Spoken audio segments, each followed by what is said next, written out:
Hi, lovely viewers, and welcome back to the channel. I know I'm a little late in, finally uploading the August horoscope predictions for all the zodiac signs, and I apologize for that. But I hope that, you can forgive me by seeing the amount of information that is going to come your way regarding each and every zodiac signs horoscope for this month of August. And I am supremely elated by the response that I got for the July month's predictions and horoscope for all signs. There were so many of you who said that, the predictions resonated with them and they commented, which was such a rewarding experience for me. So I really hope you give the amount of love and interaction as you gave the other video to this one as well. Please let me know in the comment section if you relate to any of the predictions that are shared for you. And thank you so much for watching. Also, please help me reach 500 subscribers. I want to do something really special if I get to that mark, and we'll figure out what we should do. I'll open a post up and you can all comment under it as to how you want the 500 subscriber celebration to happen. So please help me reach that, and thank you so much once again for watching. Keeping the intro short, let's start with the video, and we will begin with the sign of Aries. So Aries, for you, what the month of August seems to be bringing forth according to the astrological transits for you, the very first thing that I see is that in your first house, the Mars and Rahu conjunction that is happening right now, which is quite intense, as to say, because the energy of your ascendant Lord, as you're in Aries, and Mars being there, shows that you can feel vitalized right now and feel like, geared towards tending for your own self, caring about your appearance, and not just that, even like personality wise, working on it. Like you might have seen a lot of changes happening appearance wise, especially when it comes to having the Mars and Rahu transit happening through your first house of self and appearance.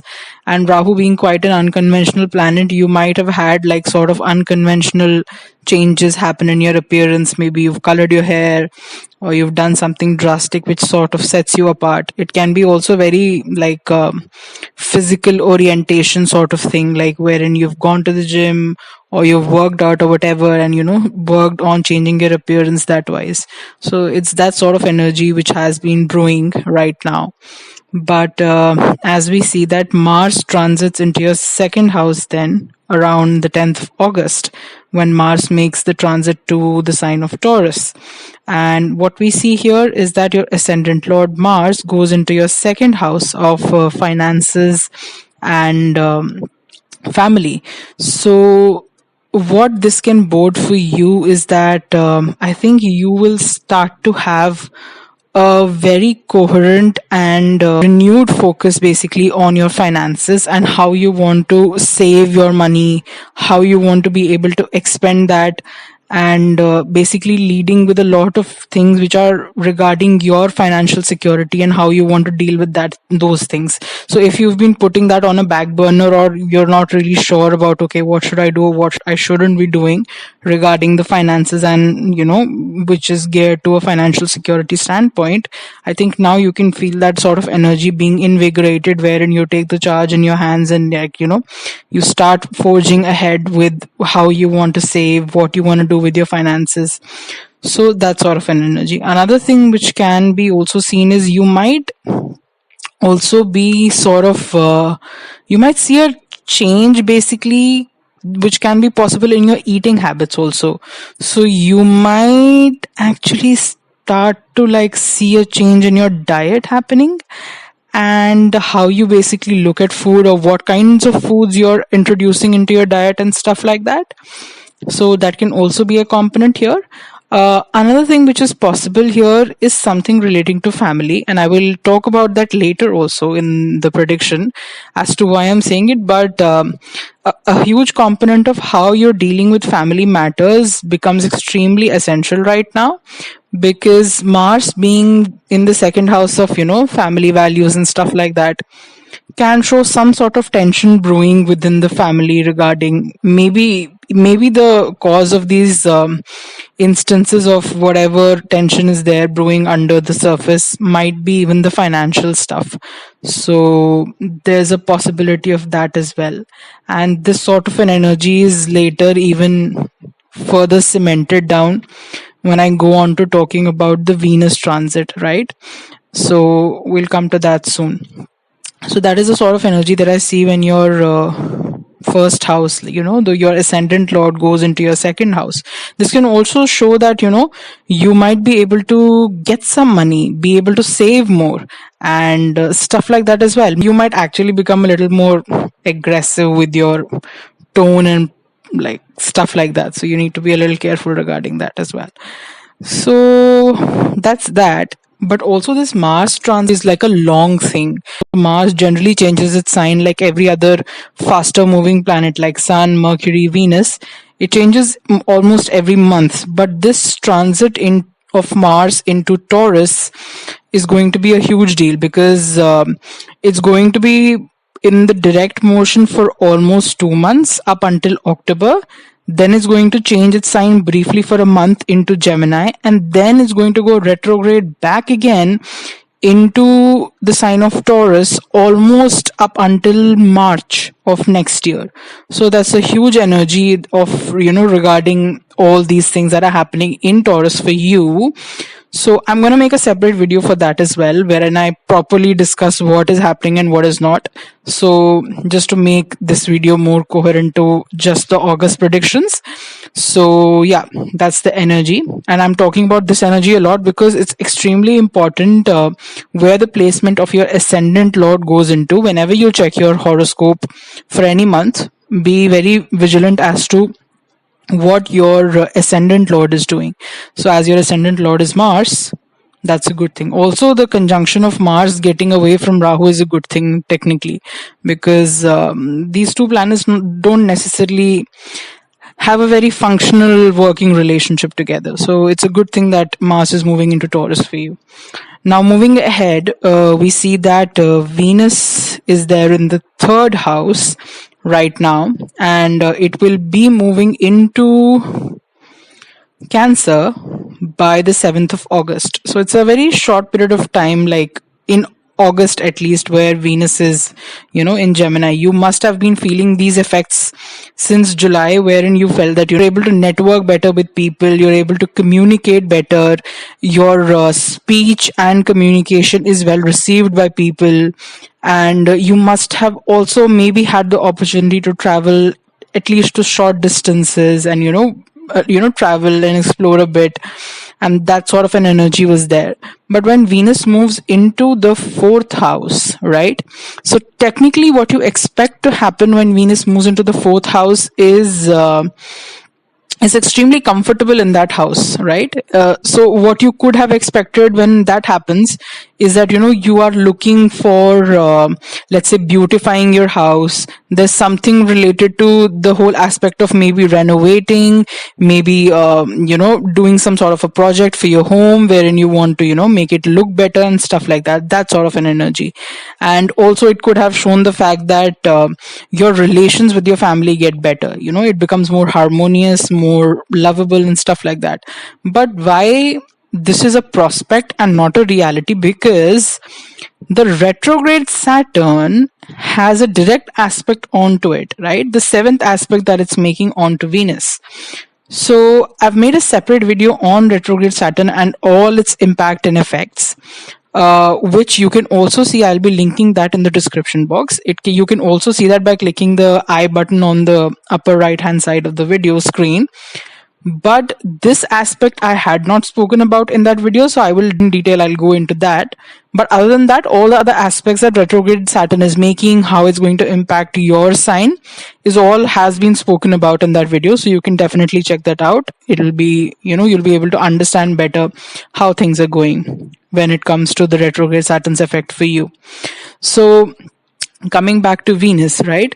So retrograde Saturn is making a direct 7th aspect onto this Venus. So rather than this being a straightforward thing like, okay, everything is harmonious and we're enjoying our life as a family, is going to get a little difficult. Where the seventh aspect, right, which talks a lot about harmony and stuff like that.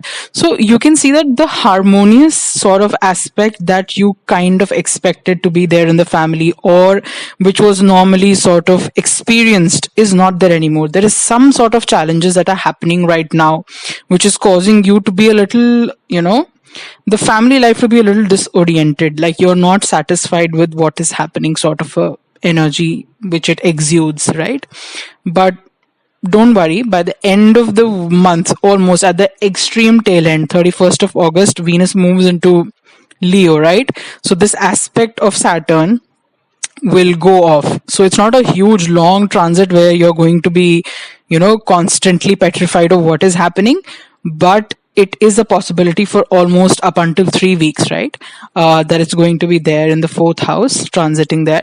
So you have to be careful regarding that. So just be careful, because the second house of family values and everything, and as well as the fourth house of family, which is the general thing, and home and family, gets kind of, Mars is also a malefic planet. Saturn aspecting the fourth house is also a malefic planet. So be careful regarding how you sort of, communicate with your family, what dynamics are you sort of perpetuating with your family and stuff like that.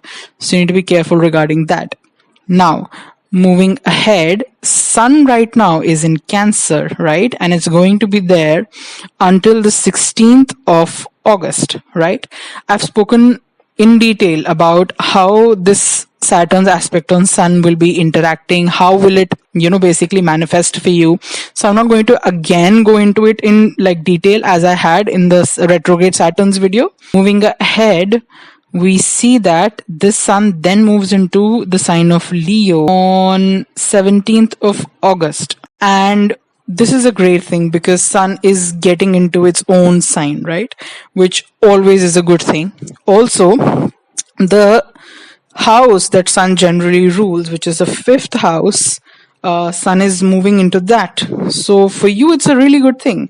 So this whole aspect of the Saturn, having this effect onto your personality, onto your soul and stuff like that, gets a little reprieve from that malefic effect. So when it comes into the fifth house, you can maybe sort of feel invigorated regarding the fun quotient in your life, right? So you can start to chase like creative projects, and you can also start to like want to have more fun and enjoy a little bit, more than you usually do or you have been right now. And this can also sort of have a reinforced energy into your romantic connections. So you can actually sort of meet someone during this time. That's also a huge possibility. To talk to someone new, have a chat with them, connect and stuff like that. So it's good. It's a good omen for your romantic life as well. If you're at work, you can seem to be more self-assured. You can seem to be better oriented when it comes to your leadership skills. Also, because the fifth house is a house of riskier investments, you might be looking into something to increase your financial profits, like something along the lines of, let's say, putting your money into share market, or doing something along the lines of crypto or even NFTs, whatever it is, like unconventional sort of stuff, right? When it comes to investment. So you might actually be looking into that and figuring that whole tangent out. So that is what I think for your energy when it comes to Sun's transit into Leo, especially into your fifth house. So it's a good thing. It's a good transit. Also, then we see that Mercury has transited into Leo on the 1st of August, right? At the exact beginning of the month. So the Sun and Mercury conjunction happening in your fifth house again reinforces the whole aspect of, okay, I want to have more fun. I want to be able to enjoy more. I want to be able to communicate more and, be able to, just like enjoy life in general, not just like live it because, you have to, sort of an aspect. So it's a really good thing for you. The whole fifth house energy is a really good omen. It's a good sort of energy happening in your fifth house. But we see that in the third week of August, around 21st, Mercury transits into Virgo. And as I've spoken in a video that I've released quite recently, Jupiter, which is retrograde in your 12th house, is aspecting this Mercury, right? So the normal sort of connotation, which could have been very harmonious for your work life, sort of gets a little, affected, because the aspect of retrograde Jupiter onto your sixth house is clearly saying that, things are not going to be as easy for you at work, right? As it could have been earlier. So you are going to face some sort of challenges, especially maybe when it comes to how you are able to communicate, how it is received by your colleagues, and how it is, then further communicated. So sort of a communicational channel problem, right? There's some sort of interjection about your narrative, and it can get miscommunicated to someone else. So you need to be careful regarding that, and that sort of energy also becomes amplified when it comes to having some sort of difficulties in the workplace and your career in general, when you see that the Saturn retrograde is happening in your 10th house of career. So you can feel some sort of dissatisfaction happening right now, and regarding your work, how you're seeing your responsibilities be at work. So that sort of a thing can be marinating right now. And the whole aspect of Mercury being in the sixth house and getting that sort of aspect from retrograde Jupiter does not exactly have a positive effect on the sort of feelings you have right now regarding your career and work, right?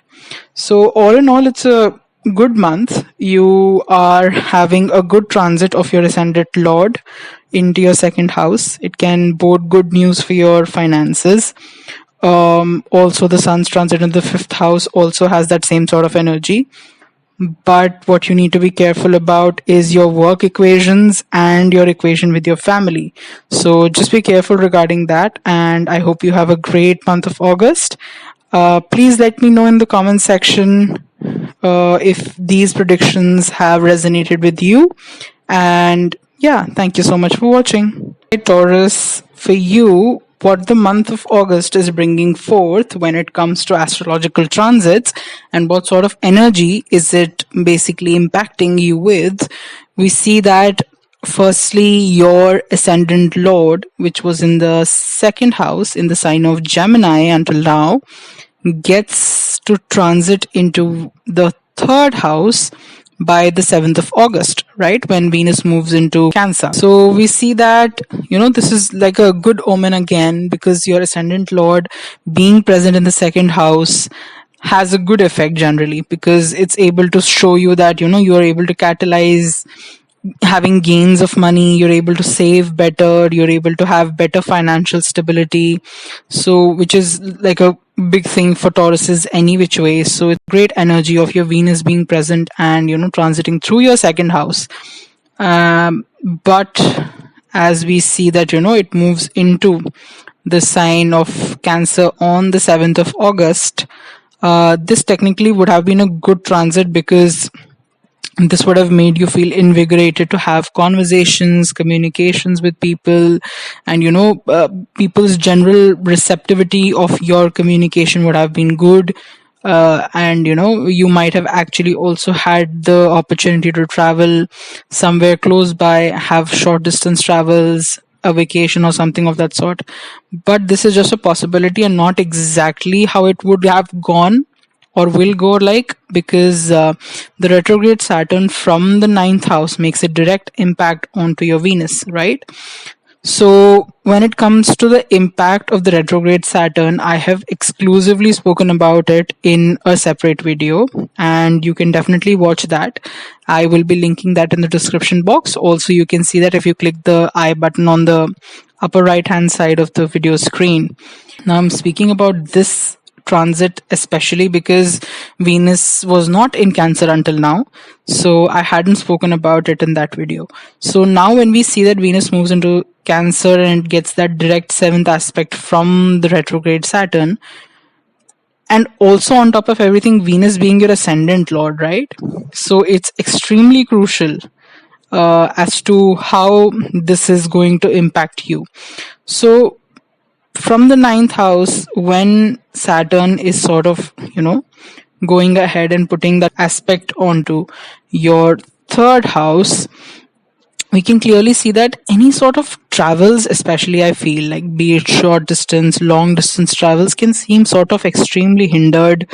The plans that you've made will not turn out exactly how you want them to. So some sort of troubles, hindrances, obstacles regarding that can be a huge possibility.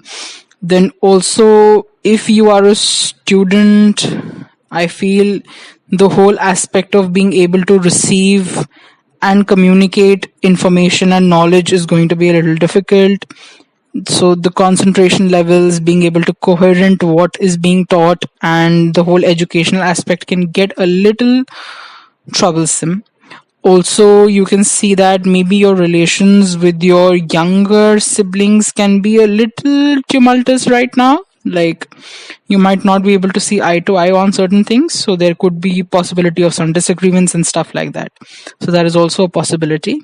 And just in general, your communication can maybe get misconstrued. So people might feel, oh, this person is trying to be fake nice for no reason, sort of a vibe. So people can actually misconstrue your niceness right now. So that can also be that sort of an energy that you can see when the retrograde Saturn is aspecting your ascendant Lord Venus. Then the next thing that I see is, which is quite substantial, is the Mars and Rahu conjunction that was happening in your 12th house is finally getting broken up. As Mars moves into and transits through your first house. So this energy has, it can be negative, positive, it can be both. Now, why that is the case? Because Mars transit into Taurus this time is going to be a very long transit. It's almost, I would say, around a 6-month transit, and that is extremely unexpected for a fast moving planet like Mars, because generally the faster moving planets have a smaller sort of a transit through a sign. So it can generally be like a month, or it can even sometimes be even lesser than that, like 21 days or something like that. But Mars this time is going to stay for a long time in Taurus, because up from when it moves into Taurus, that is on the 10th of August, it goes up until the middle of October, and then it moves briefly for a month almost into the sign of Gemini, but then it again comes back into Taurus, but it retrogrades into that motion, right? So a huge sort of energy regarding Mars being there and having its effect on the sign of Taurus. And for you, because it is moving into your first house of self, is going to have a major impact, right? I will be speaking about this transit exclusively on a different video as well, wherein I go into the aspects part of it and everything. But just to keep this video more so on the lines of how the August predictions are going to happen for you, I feel when Mars moves into the sign of Taurus, you're sort of going to look at your finances and be extremely, the energy of Taurus any which way is very much geared towards stability, towards a routine, towards things which are expected and stuff like that, right? So you can sort of feel that sort of the whole energy of having stability, the whole energy of having your finances in order, having a security, financial security is going to be extremely pronounced during this period. So you're going to feel invigorated regarding those things. You're going to proactively want to save more. You're proactively going to be able to gear towards having a foolproof plan regarding how you want your finances to be settled, how you want your portfolio to look like, stuff like that. So that sort of an energy. You also possibly can impact some, like, just be careful regarding your overall health, right? Because Mars moving into your first house, though it's the house that it rules itself, right? The first house technically is ruled by Mars, but still be a little careful regarding any injuries or something of that sort happening. So you can be accident prone during this time, right? So be a little careful regarding that. It's better to be safe than sorry sort of a situation. So be careful regarding that. You can also sort of see an invigorated sense of self of, you want to work on your appearance, you want to work on your personality. That sort of an aspect can also be there. So that sort of an energy can also be there. So you might actually become more regular, more consistent with working out, more consistent with playing sports, or whatever, however you like to work out. That energy is also present there. Then also you can feel that you might feel little more aggravated and agitated than general, right? Because Taurus generally is a sign that takes its time to, it's not a very reactive sign as Aries can be, right? When it comes to anger, like it takes time to build up its anger and then that burst happens, right? When it happens. But with the Mars moving into the first house, the Taurus energy is still there, but moving into the first house can feel like, that exacerbated sense of anger. So it might get easier to provoke you, and you might get even more prone to anger. So that sort of an energy is also present. So be careful regarding that as well. Also, then moving ahead, we see that the sun, which is in the sign of Cancer until 16th of August, gets a direct aspect again from the retrograde Saturn, right? And I've spoken about this at length in the video wherein I've spoken about retrograde Saturn. So I would highly recommend you watch that to be able to completely grasp the analysis of what it would look like for you to have this retrograde Saturn impact your sign, right? And this retrograde Saturn's transit is going to happen until almost November, October end. So it's good to have a sort of understanding of how this is going to impact you. So, but moving ahead, when sun gets into the sign of Leo, being the sign that sun itself rules, and it's comfortable in that sign, it thrives in that sign. So you can see that your whole equation with your family gets a little better, right? You're able to have better communication with your family, you're able to feel more close to your family. The matters of home and family are going to be at the forefront of your mind, and you're going to be able to feel more satisfied at home. So that sort of energy is going to exhibit itself when sun moves into the the fourth house and the sign of Leo for you. And this can also mean that you can feel a little more homebody-ish during this period. So you might feel more introverted a little bit, and feeling like, okay, I just want to stay at home and maybe not as active with your social gatherings and social interactions, sort of a thing. And that sort of energy also exhibits itself when, because of the retrograde Saturn impacting your Venus in the third house, so your communication can get a little dodgy during this time. You might feel more introverted than general. So that sort of energy is again pronounced when sun goes into your fourth house. And then we see the Mercury, which has gone into the sign of Leo on the 1st of August, right? At the exact beginning of the month. So this again reinforces that same energy of, having fun with your family, being able to connect better, being able to communicate better with them. So this sort of energy has a really good sort of, thing going on for you when it comes to family matters and things related to home. So, all in all, a very beautiful, pleasant energy. But then Mercury moves ahead into the sign of Virgo on the 21st of August, right? And this could have been a really good transit, because this generally would technically mean something along the lines of, like, I'm going to enjoy life, I'm going to have more fun, I'm going to be able to creatively express myself better, have better romantic relationships and stuff like that. But because retrograde Jupiter being right now in your 11th house makes it aspect, right, a 7th aspect onto this Mercury in the 5th house, so it's not going to be as positive and easy as it would have generally been. And I speak about this transit as well, the retrograde Jupiter transit, and I've made a video on this very recently. You can watch that as well to get a better analysis of how this aspect of Jupiter, retrograde Jupiter onto the Mercury, is going to impact you and your sign, right? So, but the general energy is that you're going to find some sort of difficulty regarding manifesting better romantic relationships. You're going to feel a little some sort of creative blocks regarding how you're able to manifest that energy.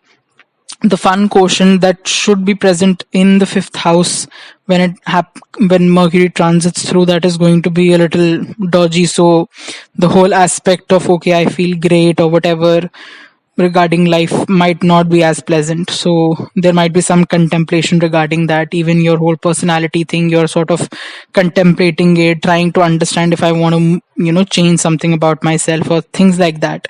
And also the same thing happens when Mars moves into your first house, right? You start to understand, what do I need to change, and you get that surge of energy to be able to make those changes as well. So that can be a good thing. So even if you're questioning yourself right now because of the Mercury's transit through the fifth house, and having that aspect from Jupiter, which makes things a little trickier, you can still have that sort of energy to be able to be like, fine, if this is the problem, I need to be able to solve this, and this is how I'm going to do it. So that sort of an energy exhibits itself. So it's a good thing all in all, like, it balances itself out.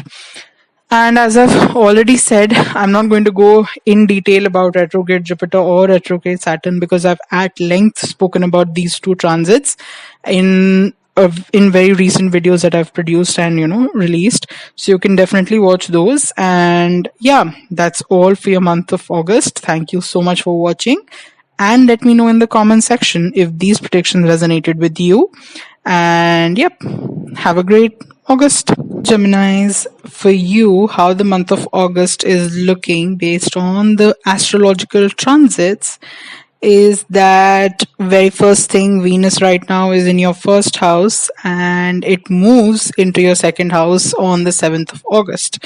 So Venus being in your first house would have had a very pleasant energy. People would have found you, pleasing, and you would have had that sort of, magnetic attraction, and people would have been, mesmerized and stuff like that. And being the sign of, being as charming as you are, it would have had like a great experience for you, wherein people would have agreed with what you said and things like that. So basically, it's a great energy to have Venus in your first house. And then Venus moving into your second house, right?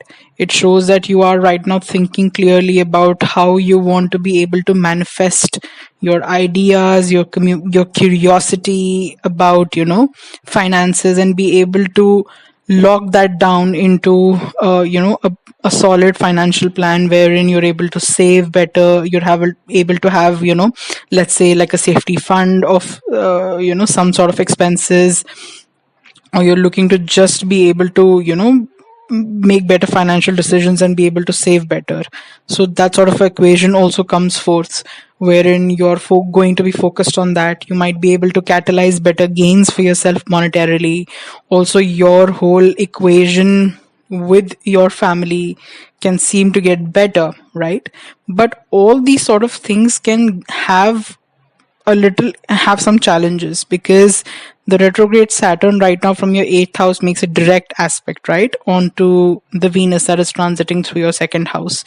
So rather than all these things being a very, a walk in the park sort of a thing, it's not going to be as easy.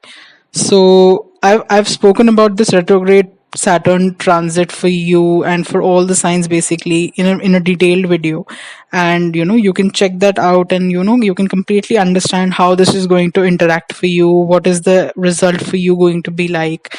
And it will be linked in the description box. You can also find it on the I button on the upper right hand side of the video screen. But specifically speaking about this transit, because Venus had not moved into Cancer until then, so the whole aspect of being able to figure out how you want to make financial decisions, how you want to be able to save better is going to get a little difficult, because maybe even of how your family's ideas about finances can be like, how that influences you, stuff like that. So that sort of an energy sort of exhibits itself when this aspect happens onto the Venus transiting through the second house. Now moving ahead, what else we see is that quite an interesting thing. So Sun right now in your second house is going to be transiting until the 16th of August, and then it moves into your third house in the sign of Leo. Now, I've spoken in detail about how the sun's transit through the Cancer sign is going to be for you, and how the aspect that retrograde Saturn makes onto it is going to manifest like. Again, watch that video if you want to know more, but I'm going to focus more so on the impact of sun moving ahead into your third house, into the sign of Leo, right? And Leo being the sign that sun originally rules, it's comfortable there, it feels better. And then also the third house energies are very similar to the sign of Gemini, right? It's all about communication, it's about self efforts, it's about being able to, have fun and have like creative energies and stuff like that as well. So I feel you can feel invigorated in the sense of creative ideas that you have. How you're able to communicate them also is going to get better. If you are a person who has some sort of social media thing going on, maybe you're a social media manager, or you're a person who is an influencer or something, if your work somewhere involves something relating to social media, then this sort of aspect can seem to be extremely good, right? Because it's reinforcing the energies that Gemini already has, right? Which is ideas, curiosity, creativity, things like that. So it's going to be a great month regarding all those significations, right? So that is one of the good things, exceptional things that is going to happen when sun transits from your second to your third house, right? Also, your Mercury, which is your ascendant lord, as you are Gemini, has transited into Leo at the exact start of the month, which is the 1st of August, right? So all these energies, again, of, being able to communicate better, being able to have fun with how you express yourself, being satisfied with the self-efforts that you're putting, all these things are going to again be reinforced because of this whole aspect, right? And that's going to make you feel even better about yourself. So it's a great energy all in all. So, kudos, like you're going to feel at the top of the world, right? During this whole transit phase. But, Mercury then moves into, around like the 21st August mark, it moves into the sign of Virgo. Now, this can typically would have been like a good aspect when it comes to your family life and stuff like that, but then once again we see that the retrograde Jupiter, which is present and transiting through your 10th house, is putting a direct aspect onto this Mercury, right? And Mercury being the ascendant lord for you, it's going to impact, right? The impact of the retrograde Jupiter is going to be serious, right, on you.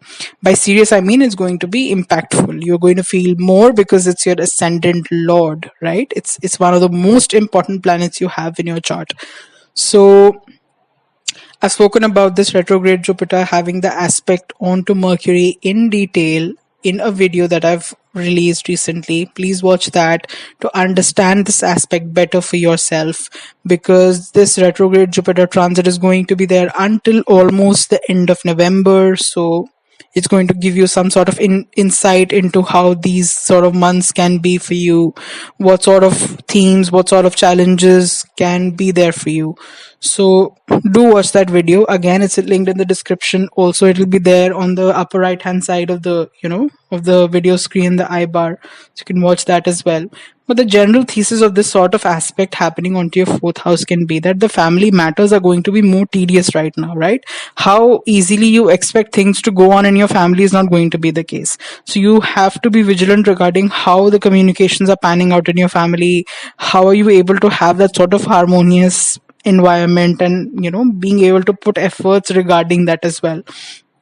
So that sort of energy. And again, as I said before, Venus being there in the 2nd house, having a direct aspect from retrograde Saturn, and then again this Mercury being there in the 4th house, having a direct aspect from the retrograde Jupiter. Both these houses, the 2nd and the 4th house, have some sort of relations with family values and home, right? So you are going to face some sort of disturbances or some sort of basically disagreements when it comes to your equation with your family members. So you have to be careful regarding that, be vigilant of how that whole thing pans out, right? Also, we see that the Mars and Rahu conjunction that is happening in your 11th house until the 10th of August is going to get broken up as Mars moves into the sign of Taurus, right? Around the 10th of August mark, right? So, what we see here is that, and this aspect of Mars moving into Taurus is going to be substantial. It's almost going to span out like for almost like 6 months. And as it moves into Taurus on the 10th of August, it will be there until almost around mid of October, and then it's going to change signs in Gemini briefly for almost a month, and then it's again going to be in the sign of Taurus, but it's going to be retrograde, right? So this impact of Mars in Taurus is going to be huge. So I'm going to be releasing a video on this soon where I in detail talk about what happens with this aspect, but when it comes to this video, I'll stick on to what it basically means in brief regarding just the August predictions basically. So Mars moving through your 12th house is not exactly great, I would say, because the 12th house is the house of hospitalizations, it's the house of losses. So you need to be a little careful regarding monetary investments, how you're making those decisions, and be a little wary of doing something so unconventional when it comes to your financial decisions that it ends up becoming a loss, right? Because Rahu being present in the 11th house, right, the house which shows great exponential financial gains, has that sort of energy wherein you must have try to make some investment happen, wherein you are expecting, okay, I'm going to make this 10-12 folds, and it just all crashes down and shit hits the fan sort of equation when Mars moves into the 12th house. So be a little careful regarding that. Don't be so unconventionally risk taking in your decisions when it comes to finances that it all ends up going down the drain. So be a little careful regarding that. Your health prospects and everything also, again, be a little careful. Don't try to injure yourself or whatever, like, not that you go ahead and try to injure yourself, but just be careful regarding that whole prospect. You might have to get checked or something, and go into a hospital at some point during this transit if you don't take care of yourself. So be careful regarding that. Also, Mars in the 12th house, I feel you're going to see some sort of changes happen in your life right now, because retrograde Saturn is also in the 8th house. So some weird unexpected changes happen in your life, which is making you basically also possibly move towards occult or spirituality and stuff like that. So you might actually get into understanding spirituality, occult sciences, things like that. And also you can, that's a thing that I missed, you can also sort of have this renewed energy of I want to travel, I want to move abroad and stuff like that. So that sort of an energy can also kind of can show up during this transit of Mars into your 12th house. It can also kind of show some sort of intimacy and an uptake in that whole thing. So so you can expect that as well. All in all, good energies throughout the month, but there are some challenges that you need to be careful about and that you need to be focused on. So I hope this month goes splendidly for you. Let me know in the comment section if the predictions have resonated for you. And thank you so much for watching. So, Cancerians, for you, how the month of August is going to turn out based on the astrological transits that are happening throughout the month. The very first thing that I see is that you're having a Sun and Venus conjunction very soon in your first house, which is a great thing when it comes to your charisma, when it comes to your personality, when it comes to how generally people perceive you, and how you generally yourself feel about your own self identity and things like that. But because this is getting impacted by the retrograde Saturn, which is present in right now, transiting through your seventh house, right? It makes a direct aspect, seventh aspect onto your first house where your Sun and Venus are right now. So doesn't exactly have that same positive effect that it could have had, right? So how we see these sort of changes happen, uh, I've spoken about this in detail in a video which I've recently released about the retrograde Saturn, and covering all the aspects it makes and all the other, general significations for you, your sign, and all the other signs. So you can definitely check that video out. It will be there linked in the description box. Also, you will be able to see it if you click the I bar on the upper right hand side of the video screen. And I'm going to speak about one transit especially when it comes to the Sun and Venus thing. So Venus moves into the sign of Cancer by the 7th of August, right? Until then, it's right now in the sign of Gemini. When it comes to the aspect that retrograde Saturn is making onto your first house and the Venus being present there, it can sort of make you feel disconcerted about your appearance in some way, because you can feel like you're not satisfied with your appearance in some sort of way, right? It can be some sort of insecurity that creeps in. You're not feeling as great, and you can just feel inadequate. Basically, there's some sort of insecurity that or fear you sort of start to develop about your appearance, or how people perceive you, how likable you are, that sort of a thing. So these sort of things can manifest because of the fact that retrograde Saturn is putting that aspect onto the Venus. Otherwise it would have been great, but fear not, because this Venus is not like a slow planet which is going to stay there for a long time. It's going to move ahead into the sign of Leo at the exact tail end of the month, which is the 31st August. So this whole aspect that it's making, retrograde Saturn, is going to move out. So don't be scared about this aspect, but there's a possibility of you feeling a little not as sure about yourself. So that aspect is there. Moving ahead, Sun is not going to be there in Cancer for a long time. It's going to be there until the 16th of August. And I've spoken about the whole aspect of how Sun being there in your first house, having that aspect from retrograde Saturn. Watch that video, please. Can't repeat it again, so please watch it. And but what I will say here is that when Sun goes into the sign of Leo, and Leo being the sign that Sun rules itself, so this is a good omen, so which can basically make you consider how you want to deal with your finances, right? How you want to be able to save, what kind of saving instruments you want to undertake, how do you want to make better financial decisions. You can also sort of feel more invigorated about your family values, how you're dealing with your family, the whole family equation.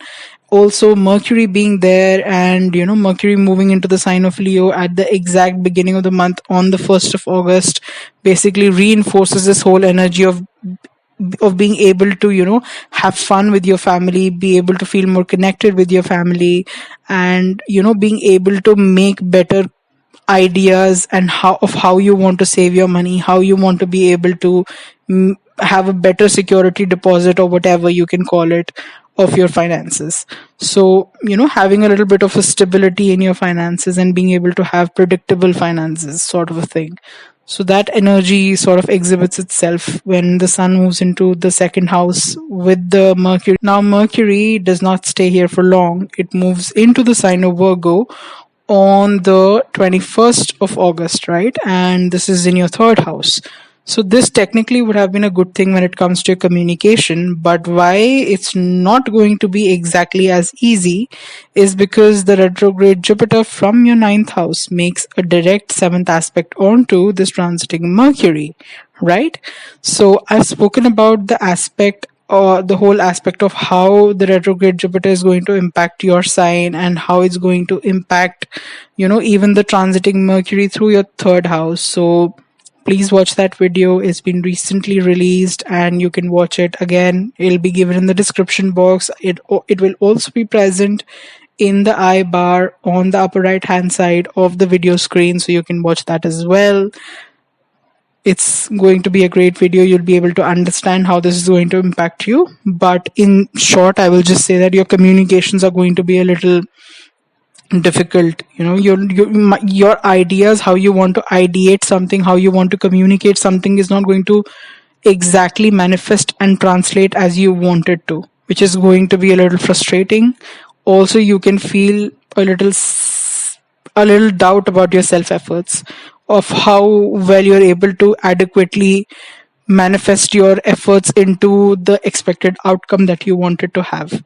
So, and that sort of energy exactly ties into what I said about not feeling great about yourself because of the Saturn aspect onto the first house Venus transit, right? So that sort of energy, then the whole energy of self doubt, of not exactly liking yourself, sort of a feeling, can increase because of these transits. So you need to be a little careful regarding that. Don't go into that downward spiral where it all just goes off of your hands. Be a little careful. Don't be so hard on yourself. Stay calm and during this time, nothing is in your hand exactly. So be compassionate to yourself. Now, the next thing I see is that the Mars and Rahu conjunction that is happening in your 10th house gets broken up as Mars moves into the sign of Taurus. And this Mars and Rahu conjunction also I've spoken about in a video where I've in detail spoken about this. But the whole aspect of the transformational energy of Mars and Rahu being there in your 10th house might have had the effect of some major change of energies in your workplace. There could have been a shake-up or some sort of drastic changes that might have happened, and you could have felt better equipped and more energized at work, right? So that sort of an energy of go-getter energy would have been there when the Mars and Rahu conjunction would be happening in your 10th house. So this energy is going to be there in your 10th house until the 10th of August, after which Mars moves into the sign of Taurus into your 11th house. So this aspect of Mars into this transit of Mars into the sign of Taurus is quite significant, because it doesn't stay in a sign for a long time. But this time around, it's going to stay in Taurus for a long time, almost for around 6 months. So is going to move into the sign of Taurus on the 10th of August, is going to be there in the direct motion until almost mid of October. Then in the mid of October, it's going to change sign and move into Gemini, but it's again within a month going to turn back into retrograde motion and be there in Taurus until March the next year. So quite a significant amount of, impact that this Mars transit is going to have. I'm going to make a separate video on this where I speak about this whole aspect and how it's going to manifest until March. But right now I'm just going to stick to the August significations of this transit. So what this could mean for you is that the whole aspect of, I want to get my finances into order and I want to be able to make better financial decisions that give me the highest amount of financial gains, and I'm able to capitalize on those gains the best, right? That sort of energy exhibits itself. And you can also feel invigorated when it comes to your interactions with your friends. So maybe you are able to have a better network circle, be able to expand on your network circle, how you use your network circle to be able to catalyze better financial gains for yourself. So all that sort of energy exhibits itself. There's some sort of energy wherein you might have some disagreements with your network circle or your friend circle, which can escalate more than you would have liked it to. So you need to be a little careful regarding that. And even though you are right now being extremely focused on how you want to deal with your finances, how you want to catalyze better gains, how you want to be able to save better, don't be so impulsive in your decisions that you forget the fact that, even if you make the riskier sort of investments, you might also have the chance of losing that money as easily as you want to gain it. So be a little coherent in how you want to be able to expand on your finances and how you want to be able to save better. So that is all for your month of August. And let me know in the comment section if the predictions for you have resonated with your experience until now. And thank you so much for watching. So, for Leos, how the month of August is going to turn out for you based on the planetary transits happening in this month. So the very first thing I can see is that your ascendant lord, which is Sun, is in the beginning part of the month, which is until the 16th of August, is going to be present in your 12th house. So basically, this sort of energy isn't exactly the best or the most beneficial energy, because 12th house is the house of, hidden things. It's the house of hospitalizations. It's the house of many things which are not exactly a very comfortable position for the sun to be in, right? Also because it's your ascendant lord and it is one of the most important planets that you have in your chart. So I would say in the beginning part, like the halfway mark of the month, might prove to be a little dicey. Basically, you might not exactly feel like yourself. Sun is a planet that shines, right? It puts its shine and it's like a bright thing, and it's noticeable and everything. Sun also represents your personality in astrology, and because of this being present in your 12th house of, this hidden sort of a house, so it can sort of make you feel not as good about yourself, or not, as yourself as you would like to feel generally. So that is one sort of feeling that I get when I see the sun being there in the 12th house. Also, what you have to be careful about is your expenses, and you have to also be careful about, being able to tend for your health, because it is also a house of hospitalizations and, stuff like that. So it necessarily does not need to be a very serious thing, but even like a minor thing, so can be a possibility. So just be careful regarding that. But the greatest transit that I can see for happening for you now after 16th, which is from the 17th when sun moves into Leo, is that it's your birthday month. So happy birthday to all the Leos out there. I hope you have a great year ahead. Moving ahead and coming back to astrology and your predictions for the month of August, we see that sun being present in your first house is a really great energy, because sun here gets its directional strength. So sun feels the greatest in the first house because it's able to shine the brightest, right? And being in the sign of Leo, which is its own ruled sign, it even shines greater. So this has a clear signification of the fact that, you're going to shine right now. And I'm going to again reiterate the same fact later in the prediction, wherein even your professional prospects seem to be really awesome, right? So for you, this time seems to be extremely great to be able to catalyze on self-development, self-image, and just feeling better about yourself, feeling confident in yourself and stuff like that. So it's a great energy through and through. And as I said in the beginning, like halfway through the month, like there was this kind of thinking, oh my god, hospitalization and stuff like that. But in the latter part of the month, after the 16th of August, it has a great omen. So you can actually feel more energized, better health wise, and just in your mobility and stuff like that. So it's a great omen. Also, what we see here is that Mercury also transits into the sign of Leo on the 1st of August.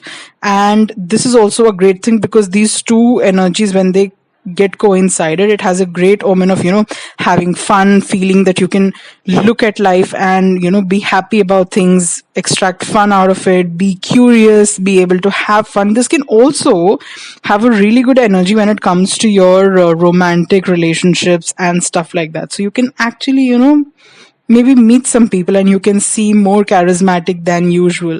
So it's like a great thing all around. So this Mercury and Sun thing is a great conjunction happening in your first house in the sign of Leo.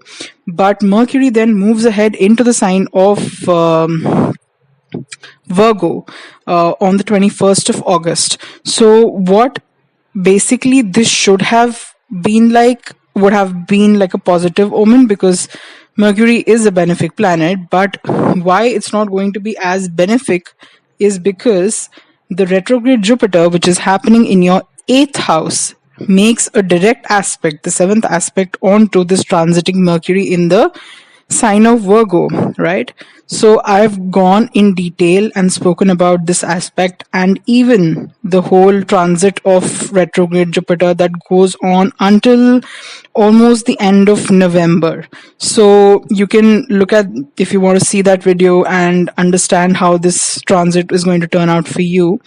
So I'm going to link the video in the description box. Also, you can check it out by clicking the I button on the upper right hand side of the video screen, and it'll take you to that video, and you can further understand how retrograde Jupiter is going to impact your transiting Mercury and even its own general transitory results. Basically, all the themes relating to your finances, all the themes relating to being secure financially are going to be a little difficult right now. And the conversations regarding money are going to be maybe a sore subject right now when it comes to your family dynamics and family values and stuff like that. So that sort of energy is also present there. Moving ahead, we see that Venus is right now transiting through your 11th house, which is again a great omen, because Venus in the 11th house, Venus being the planet of monetary, opulence and stuff like that, and 11th house being the house of gains, shows that you might have actually cashed in on some nice amount of monetary gains, have been able to materialize better financial profits for yourself during like this whole transit. And this transit spills over into August from July itself, so you would have had those sort of themes happen from July itself. So now this Venus makes like a transit into the sign of Cancer around the 7th of August. And this would generally see Venus in the 12th house finds its strength, because Venus in the sign of Pisces basically is considered to be its exalted state. And Venus in the 12th house also has similar sort of energies. So it should technically have been a good transit for you, but why it wouldn't have the same sort of benefic qualities here is because the retrograde Saturn in your 6th house is making a direct aspect onto this Venus from its 7th aspect, right? So if you would like to understand and know more about what the retrograde Saturn transit means for you, and also how it's impacting your sun, the transit of sun until the 16th of August, then you can check out that video. It's recently been published and on the channel, so you can see it. It'll be linked in the description box. You can also click on the I button as mentioned before, and you can check that out as well if you would like to know how the retrograde Saturn is going to impact your sign. And this transit is fairly going to last for almost up until the tail end of October. So quite a substantial amount of time for you to be able to understand the astrological significations of this significant transit happening.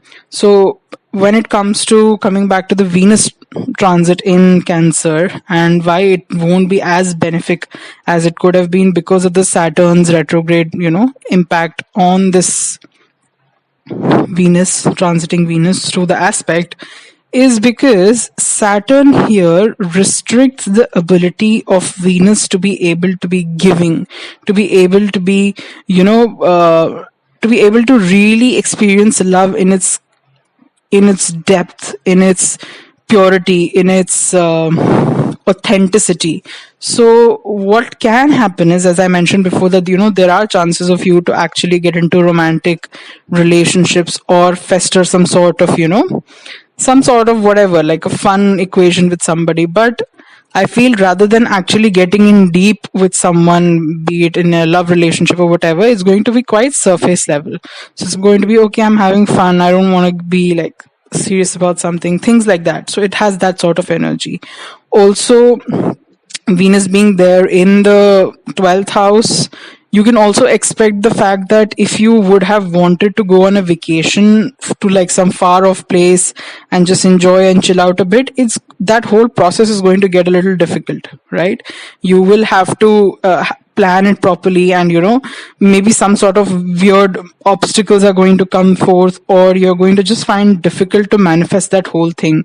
So that you have to be careful about. Also, you have to be careful about your expenses, because there can be a reason that there might be an uptake in your expenses, which can also be like a valid thing because it's your birthday month, so you can enjoy and spend your money. But then still, like, generally you have to be careful regarding how you're going to be spending your money right now. So other than this, another significant transit that's going to happen is right now Mars and Rahu are making a conjunction in your 9th house in the sign of Aries, and this whole conjunction of these two planets is going to get broken up as Mars moves into the sign of Taurus on the 10th of August. So this transit is extremely important because it's quite unusual for a faster moving planet to be stationed in one sign for almost up to like 6 months. And Mars this time moving into Taurus is going to have this huge aspect wherein it's going to stay and move into the sign of Taurus on the 10th of August. Then it's going to stay there in direct motion up until almost the middle of October, after which it's going to change its sign for a brief amount of period for almost a month into the sign of Gemini, and then it turns retrograde back into the sign of Taurus up until March of next year.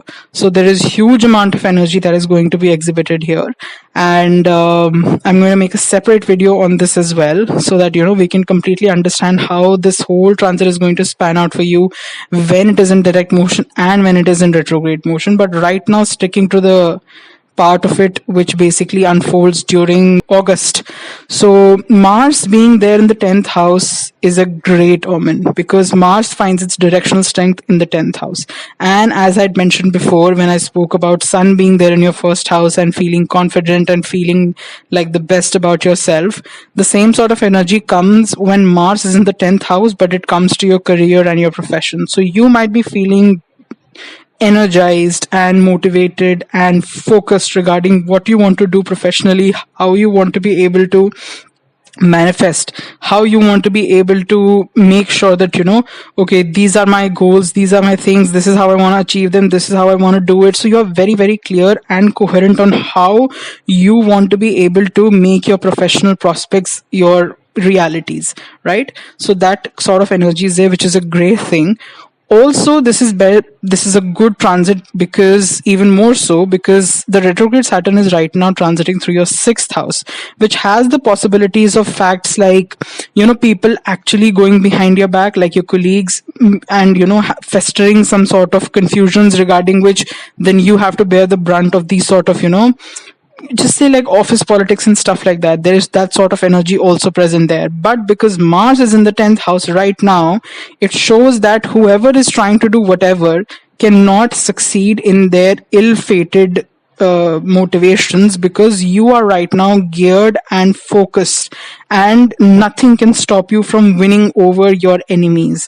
And by enemies, I mean like people who are against you in a way. So that sort of energy also bodes really great results for you. So Leos, for you, the month looks splendid and it has a lot of great energies, and I hope that it turns out splendidly for you, even more so because it's your birthday. Once again, wishing you a very happy birthday. I hope you have a great year ahead, and let me know in the comment section below if the predictions in this video have resonated with you. And thanks again for watching. So Virgos, for you, how the month of August is going to turn out based on your planetary transits.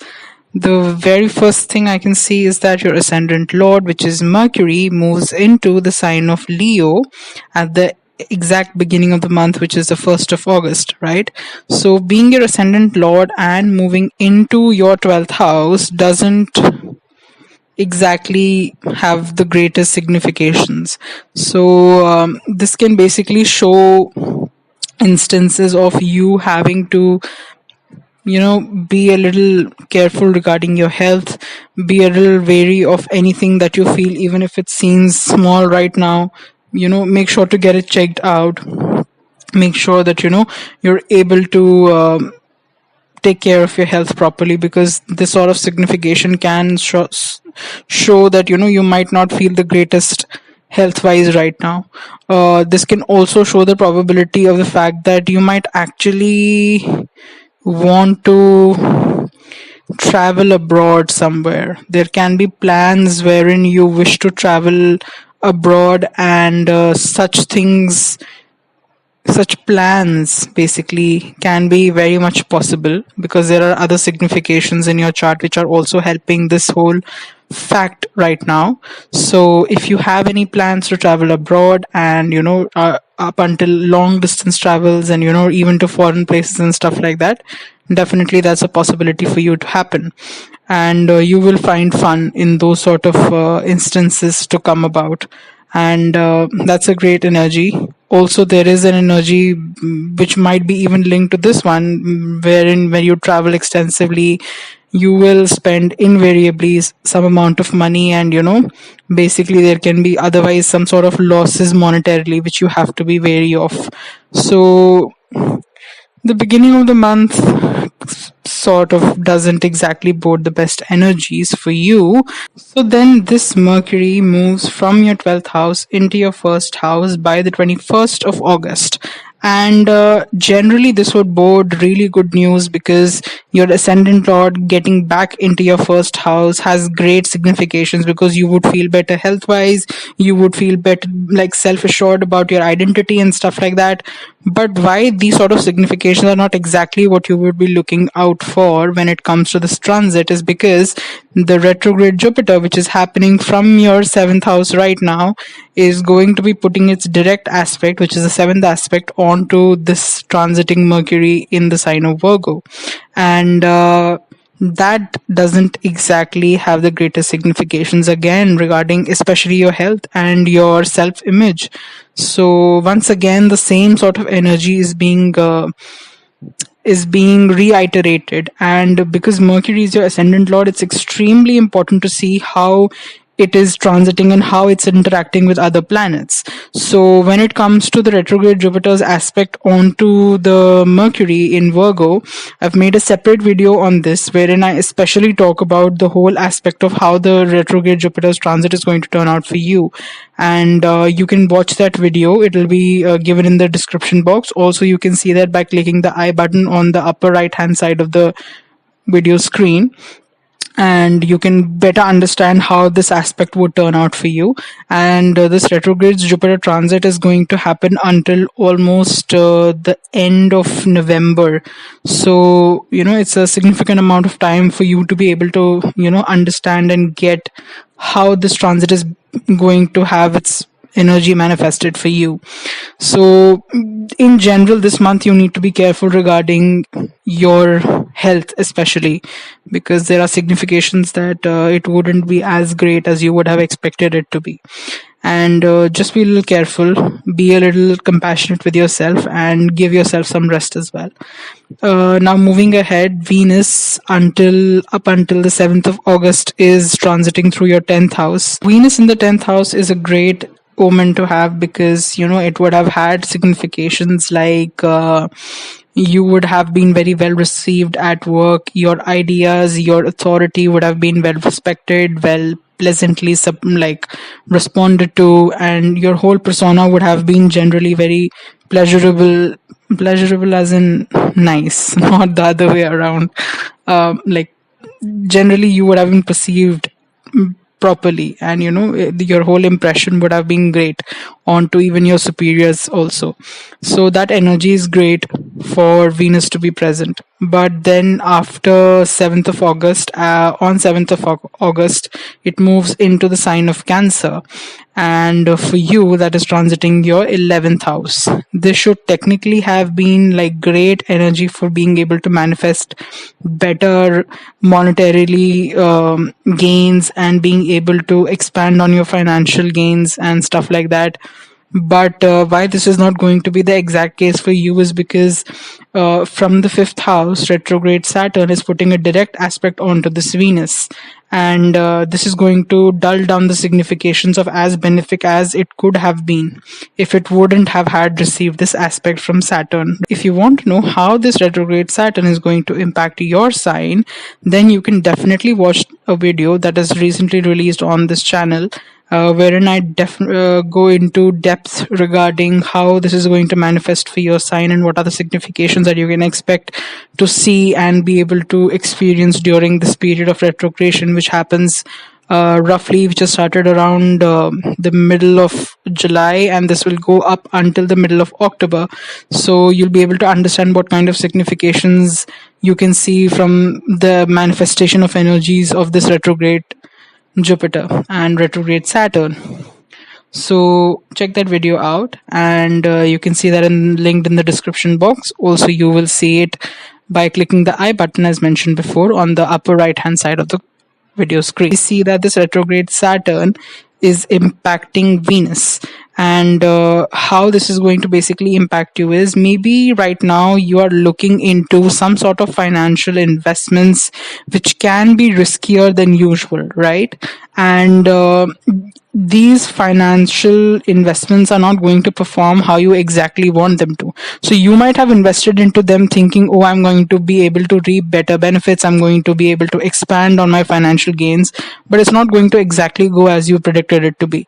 So there is going to be some factor or some sort of channel of having to face losses regarding your finances, and being able to cooperate with that. As I've mentioned before also, that there is a possibility that your finances can be a little stickier issue, and this gets further reaffirmed when we see that the retrograde Saturn and Venus is having this sort of a aspect that is going through your 5th and your 11th house.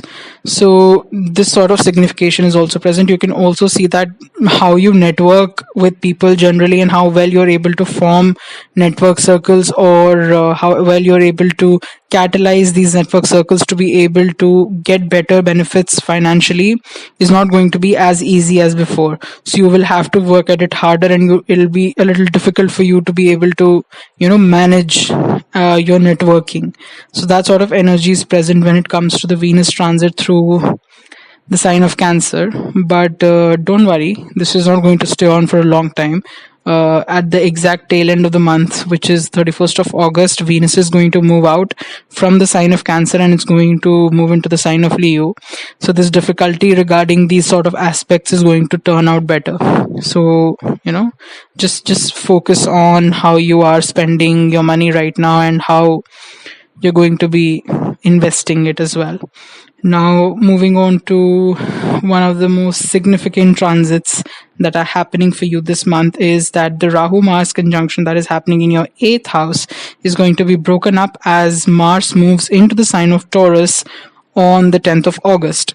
So generally the faster moving planets don't have that significant of a impact as this time around, because this change of signs of Mars moving into the sign of Taurus is going to be there for a long time, up until almost 6 months, because from the 10th of August, this Mars is going to be transiting in the sign of Taurus up until almost October, mid of October. And after that, this goes into the sign of Gemini, after which, staying there for 1 month, it again goes into the sign of Taurus, but in retrograde motion up until almost March of 2023. So this is a significant transit that's going to happen for you and for all of us as well. And I'm going to make a separate video on this, where I especially speak about all the impact that this sort of transit can have on all of us and on your sign as well. So, look out for that video. But right now I'm going to just stick to how this is going to impact your significations for August. And what I see is that, as I'd mentioned before in the beginning of the predictions, that there is a chance that you might be wanting to go abroad or make any long distance travels to some foreign places, and that sort of energy is very much possible. And that was because Mars is right now moving into your 9th house of long distance travels, of having to go to foreign places. Even you can do so for some sort of educational pursuits, be it, let's say, some sort of higher educational degree you want to get, like a post grad or something along that lines. So that sort of energy is very much prominent. You can also feel invigorated to be able to have more fun, experience more, have more adventures, travel more. So that sort of energy is also present. You can also sort of have this energy wherein you start to contemplate about your spiritual, philosophical, or religious ideals and get a little more like defensive about it. So you have to be careful regarding that as well, not to have like a negative impact on that sort of a signification. Also, just like in general, your relation with your father, and how it's going to be impacted, maybe because of also how you're able to save your money, how much of your money are you able to save, and the money significations maybe can be a clear subject for you to have some sort of dispute with your dad about it. So that's also some sort of energy which has a possibility to happen. It's not a necessity, but this is a possibility. So these are the sort of significations I see for you in August. Be careful regarding your health, especially, please, because there are not great significations regarding that in this month. And also your money, because quite a lot of transits that are happening this month somehow point towards you not being able to exactly save better or be able to make better profits. So be careful regarding how you're dealing with your finances also as well. Other than that, great months. Don't worry, this is just like a transitory period, so it's not going to have that big of an impact. So otherwise, take care of yourself, and thanks for watching this video. Let me know if the predictions in this video that are shared in this video resonate with you in any which way. Libras, for you, how the month of August is going to turn out based on the planetary transits that are happening this month. Let's start with the very first thing, which is your ascendant lord, which is Venus. Right now is transiting through your 9th house, and this will be there until almost the 7th of August, when it moves into the sign of Cancer. So until it moves into the sign of Cancer, this is a great sort of energy for being able to travel abroad, take a long distance travel and have a vacation, even being able to manifest some sort of relationship or some sort of, love affair on these sort of travels, that sort of energy. So it's a great sort of a pleasant energy. But as and when Venus moves into the sign of Cancer, which is on the 7th of August, the things turn a little chaotic, because what happens is, generally, if we see when Venus transits through the 10th house, it would be something, it would manifest as an energy which is beneficial for your career. It will be beneficial for how you're perceived at your workplace. But when it comes to this Venus particularly, why it's not going to have as beneficial of an effect is because the retrograde Saturn from your 4th house is putting a direct aspect onto this Venus, right? So it's going to have some sort of malefic energy, which is going to dampen the effect of the beneficial planet of Venus, right? And also because it's your ascendant lord, so it's like a little impactful regarding how the month of August is going to turn out for you. Now, if you want to know how the retrograde Saturn, the whole transit is going to turn out for you, there's a video that I've recently released which you can watch, and you can understand how this impact is going to be on you. And this retrograde Saturn is almost going to be in transit until the middle of October. So there's a substantial amount of time which you will be able to understand how this transit is going to manifest for you and what sort of energies are you going to inculcate because of this transit. So definitely do give that a watch. It'll be linked in the description box. Also, you can watch it by clicking the I button on the upper right hand side of the video screen. But I haven't spoken in that video about the Venus aspect because Cancer Venus had not happened until then. So now I will exclusively speak about this aspect especially. So what happens is here, because it's your ascendant lord in the 10th house being aspected by Saturn, which is in itself a karaka or a significator of career, definitely shows some sort of difficulty regarding career happening right now.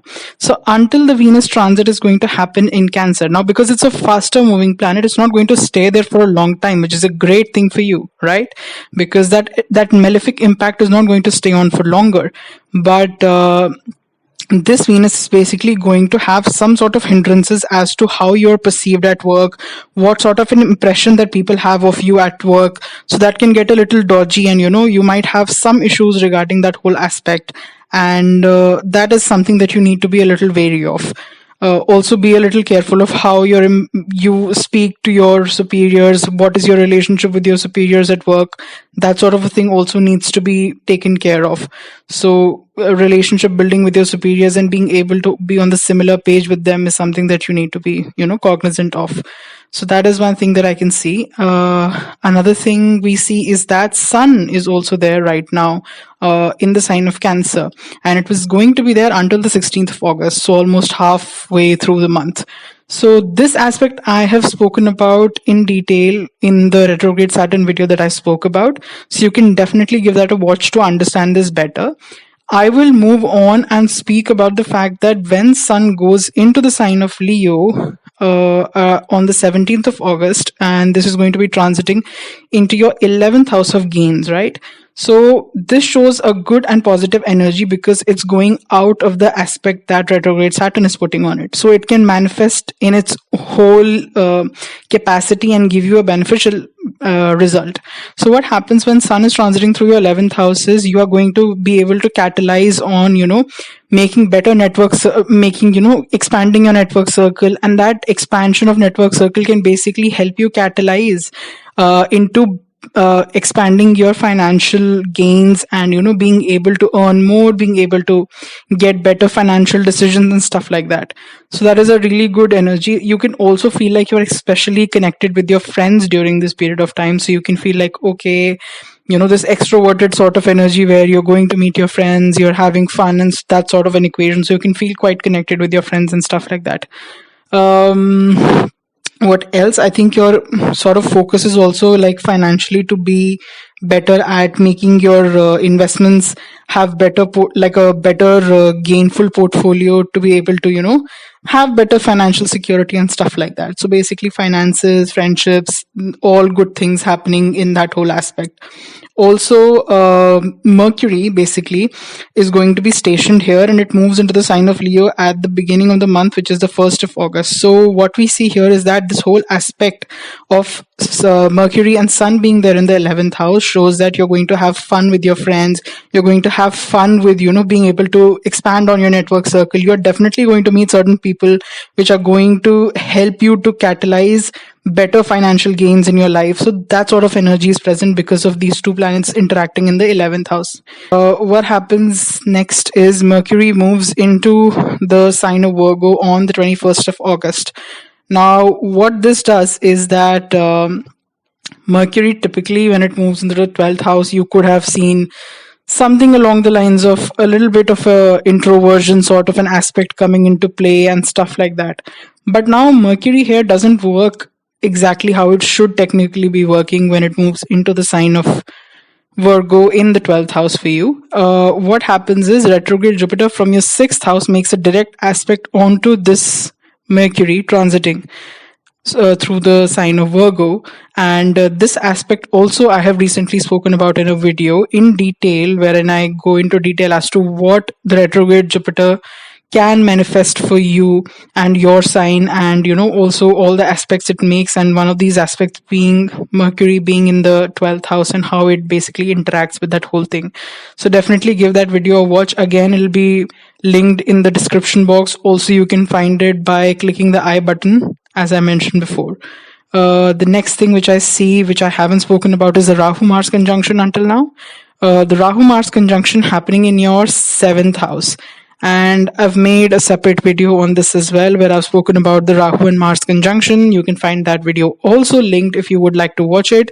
But this sort of energy and conjunction of energy that is happening in your 7th house is going to break up because Mars is going to move into the sign of Taurus on the 10th of August. Now, what happens here is that because, and why this aspect is especially beneficial is because this is quite impactful, as generally Mars is a faster moving planet. So just like Sun, Mercury, Venus, these sort of planets, it doesn't stay in a sign for a long period of time while it's transiting. So it is hardly there for a month or so. But this time around, Mars is going to be in Taurus for almost like 6 months, I would say, because from 10th of August until almost mid of November, mid of October, actually, is going to be there, and going to be in direct motion. Then for a month or so, it's going to turn into the sign of Gemini, and then it's again going to turn back into the sign of Taurus, retrograde, and that is going to go on until almost next year, March. So quite a significant transit that is happening with Mars right now, and I would be making a separate video on this so that we can completely understand how this transit is going to turn out for you.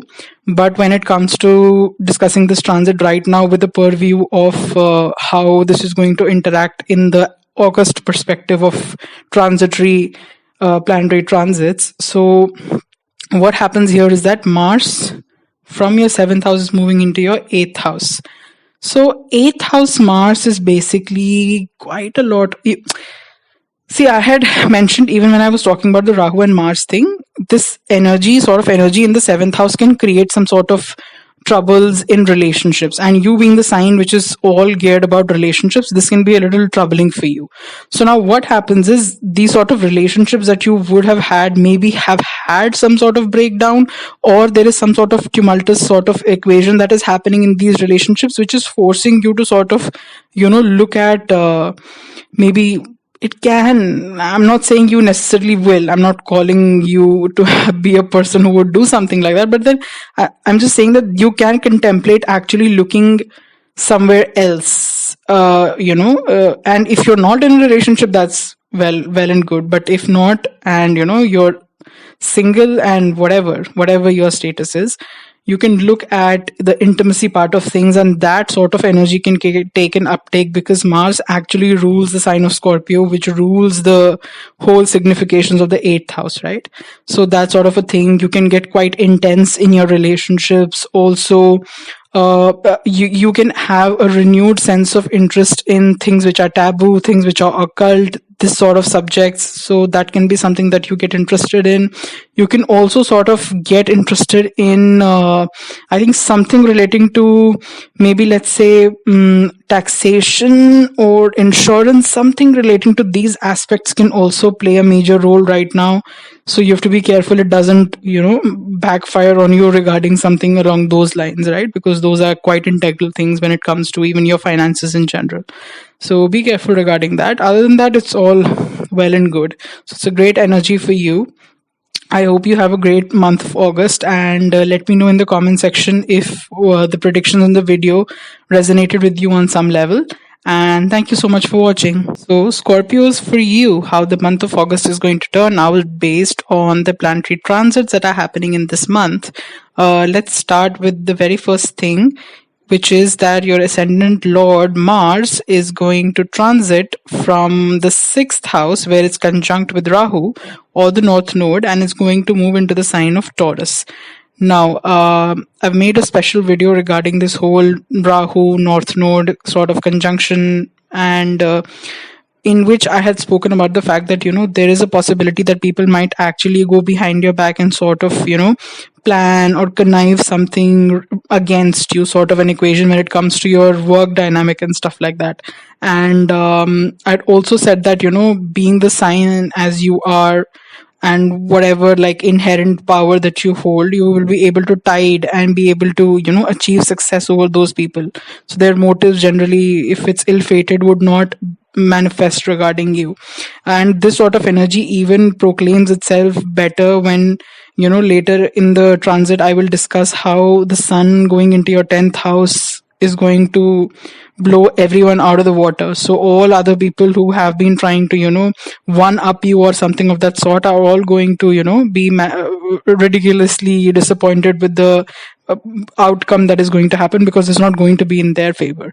So that is one of the things. And I know that sort of thing gets you going. So I thought let's open this with that little nitbit of an information. So this transit that is happening now, moving ahead, when 10th of August rolls around and Mars makes this transit into the sign of Taurus, is going to be quite impactful for you, because Mars is your ascendant lord, first thing. So it's extremely important how Mars is going to be transiting, how it's interacting with other planets and stuff like that.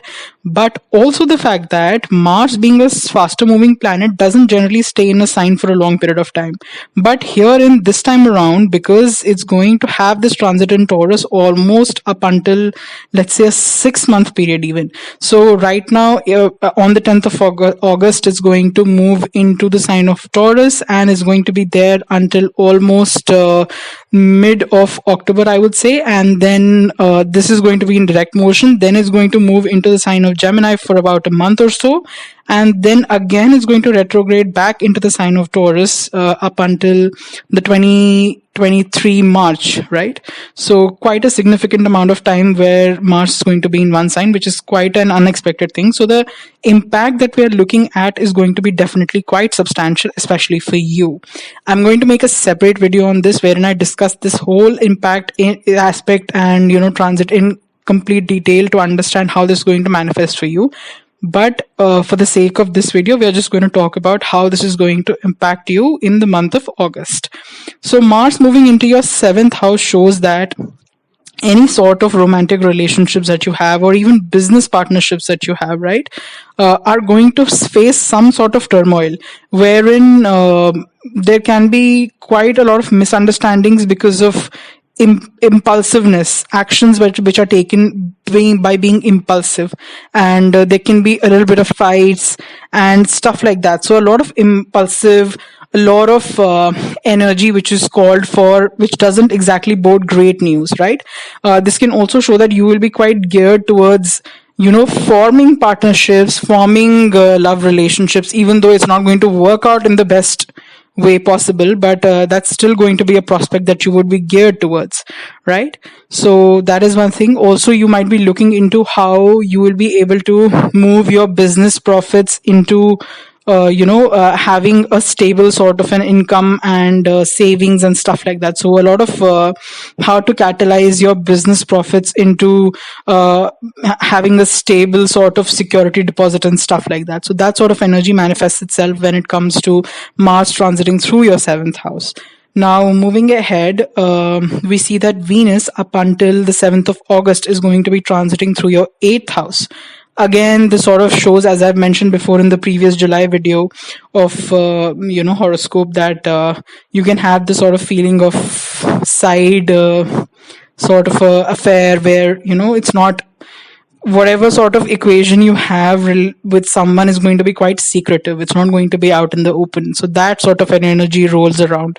But this is not going to be for a huge part of the month in August. So Venus moves into the sign of Cancer on the 7th of August, and generally when this would happen, and also being transiting through your 9th house, it would technically mean that you would be able to catalyze and manifest a long distance travel. If you are looking out for that, you will be able to be well received when you are on those travels, maybe be even able to form romantic relationships and stuff like that. But what happens here is that retrograde Saturn from your 3rd house makes a direct aspect onto this Venus. And this is the 7th aspect that it makes. Now, if you want to understand how the retrograde Saturn works and how this is going to be impacting your sign during this transit, I've made a video recently, and it will be linked in the description box, or you can also check it out by clicking the I button on the upper right hand side of the video screen. And this is quite a substantial transit, because this transit started from around the mid of July, and this is going to go on up until the mid of October, I would say, a little over it as well. So quite a impactful transit. So you would I feel you should check it out as well. So one thing that I'm going to speak about is especially the aspect that it is having on Venus right now, because at the time when I made the video, Venus was not in Cancer. So this is a new aspect that it's making with the transiting planet. So what happens here is that all the significations which could have been positive relating to Venus transiting through your ninth house becomes a little obstacle ridden, right? So you need to make sure that all these plans that you're making, if you are uh, making plans regarding, let's say, vacations, if you're even making plans regarding business travels and stuff like that, you have to be a little careful regarding the fact that the plans that you're making might not exactly go how you want them to. So there might be some sort of obstacles, there might be some sort of hindrances that happen which are quite unexpected, and it's just making you get restless because of the whole feeling of, why am I not able to exactly do what I want to do and how I want to do it, sort of a feeling.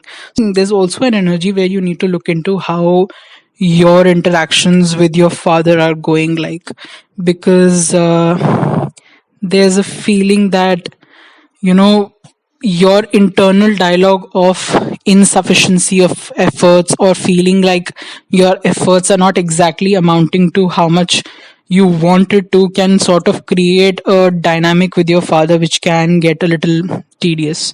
So you need to be a little wary of that as well.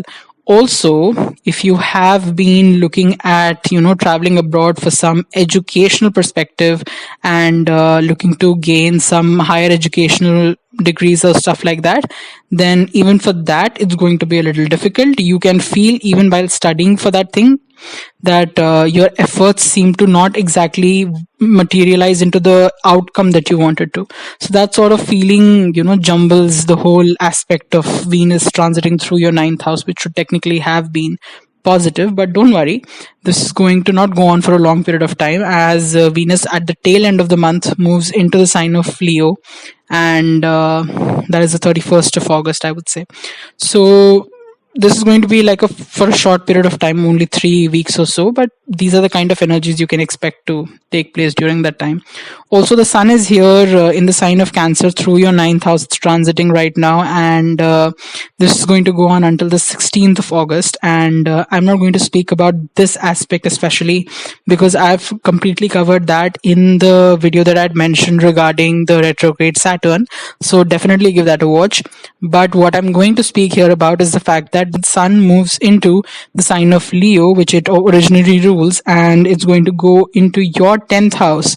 So this is going to bode really great energies, because sun in the 10th house clearly shows, as I mentioned before, that if you had any sort of troubles with your colleagues, and they were trying to plot behind your back or whatever, you are going to be the one who is going to manifest as the victorious person, because sun also being there in the 10th house shows that your authority, shows that your personality and your leadership skills are accounted for, they are looked at, they are appreciated, they are being noticed. So all these sort of feelings regarding your performance in the career perspective or the work perspective are being appreciated.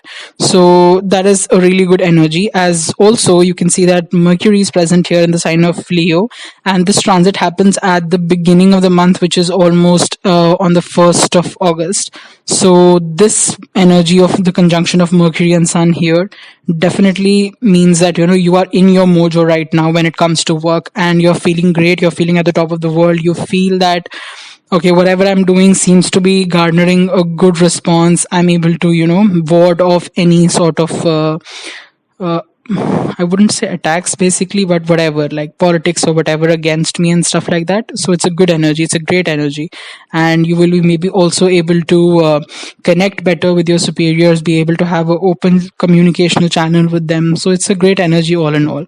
Now, what happens is Mercury moves into the sign of Virgo on the 21st of August. And this would technically be like a really good aspect, because Mercury is a beneficial planet. 11th house is a beneficial house generally.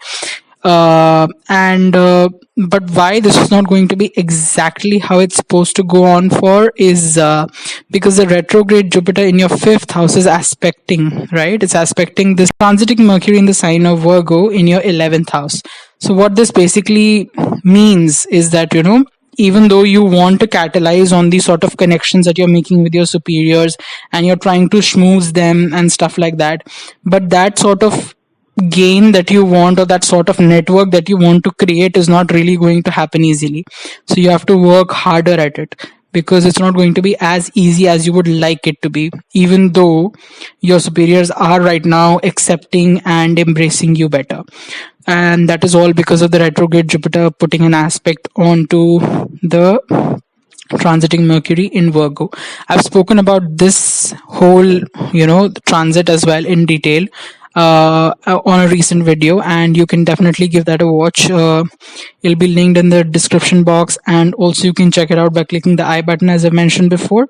And yep, that's it. I'm not going to go in detail regarding the retrograde Saturn or the retrograde Jupiter, because I've definitely covered it properly in the other videos, so you can definitely see that and understand how it's going to manifest for your sign. And that's it for you. I hope you have a great month of August. Let me know in the comment section if the predictions have resonated with you. And thank you so much for watching. So for Sagittarians, how the month of August is going to turn out for you based on the planetary transits that are taking place in this month. The very first thing is Jupiter is going retrograde. This is your ascendant lord, and it's happening in your 4th house. And if you would like to understand how this retrograde Jupiter is going to basically have an effect on your sign, then I would definitely recommend you to watch a video that I've recently released on the channel, and I go into detail about how this is going to manifest for your sign, what aspects is it making, and everything that you need to understand about this transit. And this transit is roughly going to go on until the mid of November, almost the end of November. So I would say it's quite a substantial amount of time that you can actually get an insight into energies of this retrograde Jupiter is going to turn out for you, especially because it's your ascendant lord. So I would definitely urge you to give that a watch. Now moving on to, let's start with Rahu and Mars. We'll go clockwise this time. So Rahu and Mars right now is in your 5th house. And this conjunction is basically going to be broken up by the 10th of August, wherein Mars is going to move into your 6th house, right? So what happens is this Rahu and Mars thing also I've spoken about, but I will in brief just talk about it. There's another video also which you can watch. It'll be given in the description box. Also, it'll be there on the I button. Click, watch, as I've said before. So what happens is, with this Rahu Mars conjunction happening in your 5th house, you could be looking at riskier sort of investments, and these sort of investments are quite, you're going bullish on the investments that you're making right now, which can be a little riskier. Like, it's not that reliable the way you're thinking about making investments, and the amount of risk you're willing to take even when it comes to your portfolio. So just be a little careful regarding that up until the 10th of August. And even there can be some unusual romantic relationships that you can get into, and that is also a possibility. Now what happens is, this Mars moves on to the sign of Taurus by the 10th of August.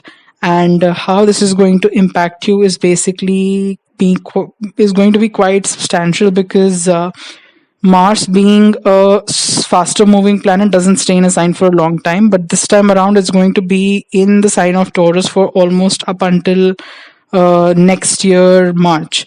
So and in the meantime, briefly, it's going to be in Gemini for almost like a period of 1 month, but other than that, it's going to be direct for some time, and then it's going to be retrograde for some time. So quite a substantial transit that's going to happen, and I will be making a video on this exclusively, wherein I completely speak about how this is going to span out, like within the 6 months that is going to take place.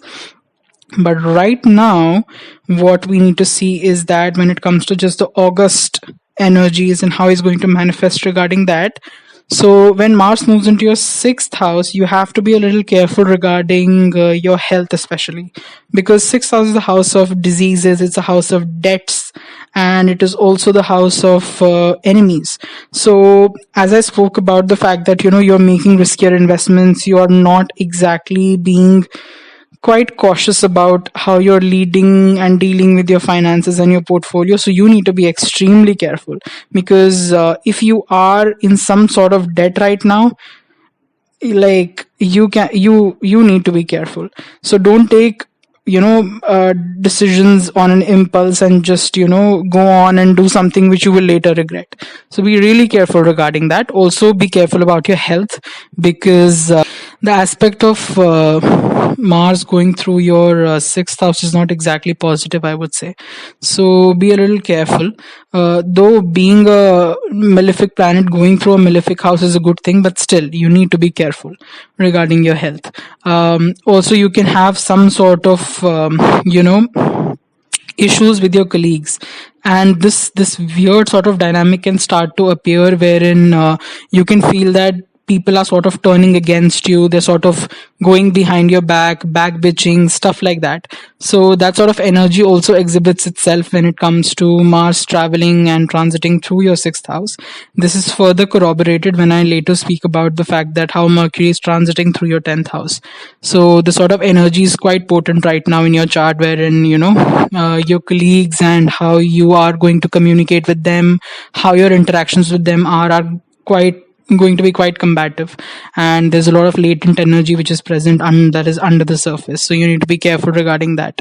Now when we move into the sign of Venus being present in Gemini right now, and it's going to transit into the sign of Cancer on the 7th of August. So up until that sign of Cancer transit of Venus, Venus being in your 7th house has all good significations. It's going to be really great for your romantic life. It's going to be really great for your business partnerships. It's going to be really great for your mental peace when it comes to relationships and even business. So all in all, a really, really good transit when it comes to that. And this transit has carried over from July.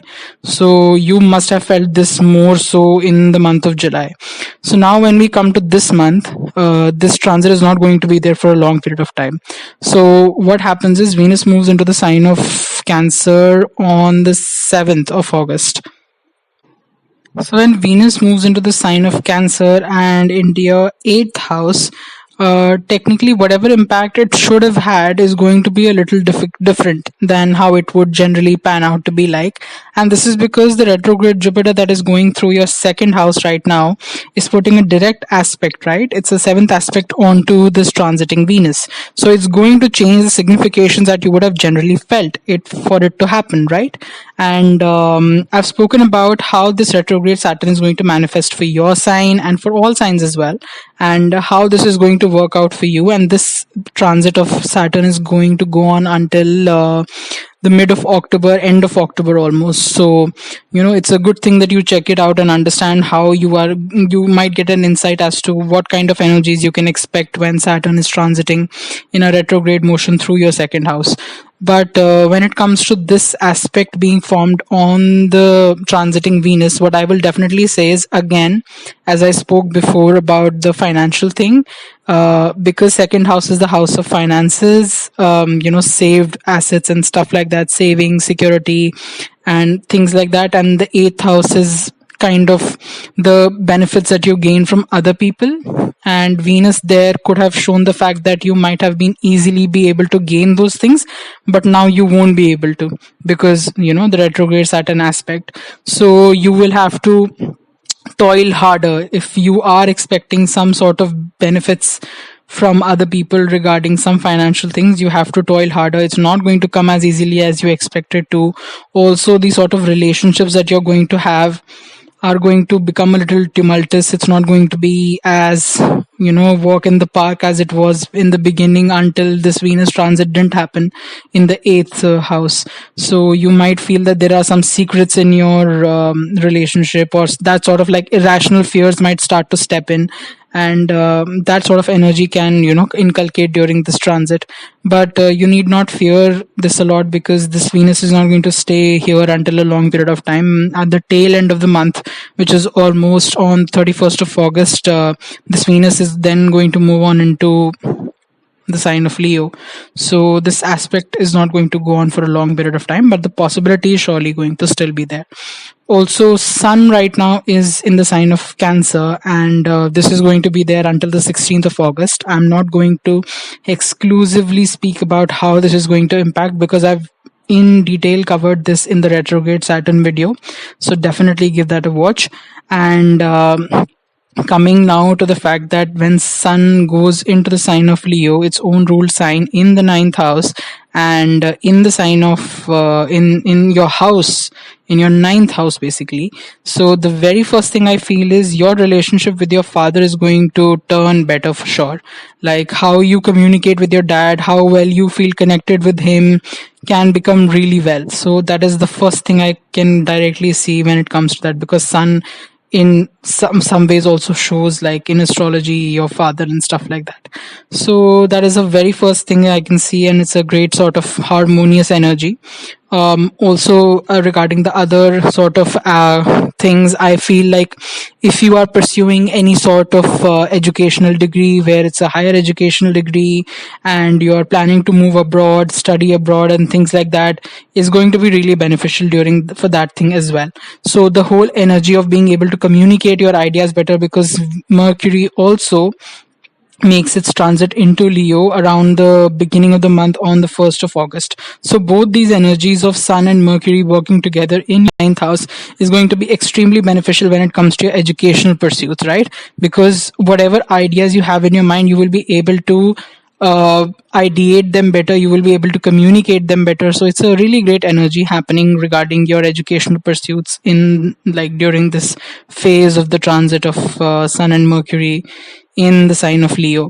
So that is a great energy. Also, if you have plans to, take some trips and to any foreign places and stuff like that, that's a great energy as well. You can also sort of learn about different cultures during this time. That sort of energy is also present. So all in all, it's a really great energy when it comes to the Sun and Mercury transit that's happening through your ninth house right now. Now, what happens is Mercury moves into the sign of Virgo on the 21st of August. Now, this should technically have been a great energy when it comes to your career and stuff like that. But as I had mentioned when I was talking about Mars and how the relationship you have with your colleagues, be it your subordinates, or even right now when I come to the sign of Mercury being present in the 10th house, even your superiors is going to turn, something is going to turn on you, right? With that, and this is because the retrograde Jupiter that is going on in your fourth house is making a direct aspect onto this transiting Mercury in the sign of Virgo. So I would definitely urge you to watch that video on retrograde Jupiter. It's going to give you some insight into how this is going to turn out, because I'm not going to discuss it as in detail as I did in that video.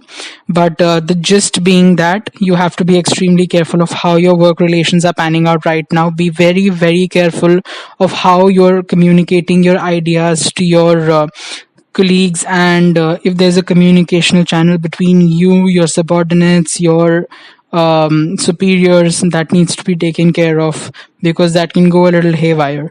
So that is the sort of energy that I can see manifesting for you in this month. Be really careful regarding your finances, and again, be really careful regarding how you're handling your work situation, because these two things are the main themes that I see working right now in your chart. So yeah, that's all for you, and I hope these predictions have resonated with you. If so, then definitely tell me what your experience has been like in the comment section, and I hope the month of August turns out great for you. Thank you so much for watching. Capricorns, for you, how the month of August is going to turn out based on the planetary transits that are happening in this month. The very first thing, which is quite impactful, is that you're having a retrograde Saturn aspect and transit happening through your first house of self. And this is going to be a really great transit for you. And by great, I don't mean great as in, wow, great. I mean like great as in quite impactful. So you need to check the significations of how this is going to turn out for you. And I have made a dedicated video about this, wherein in detail, especially about Capricorns, because this is going to impact your sign the most.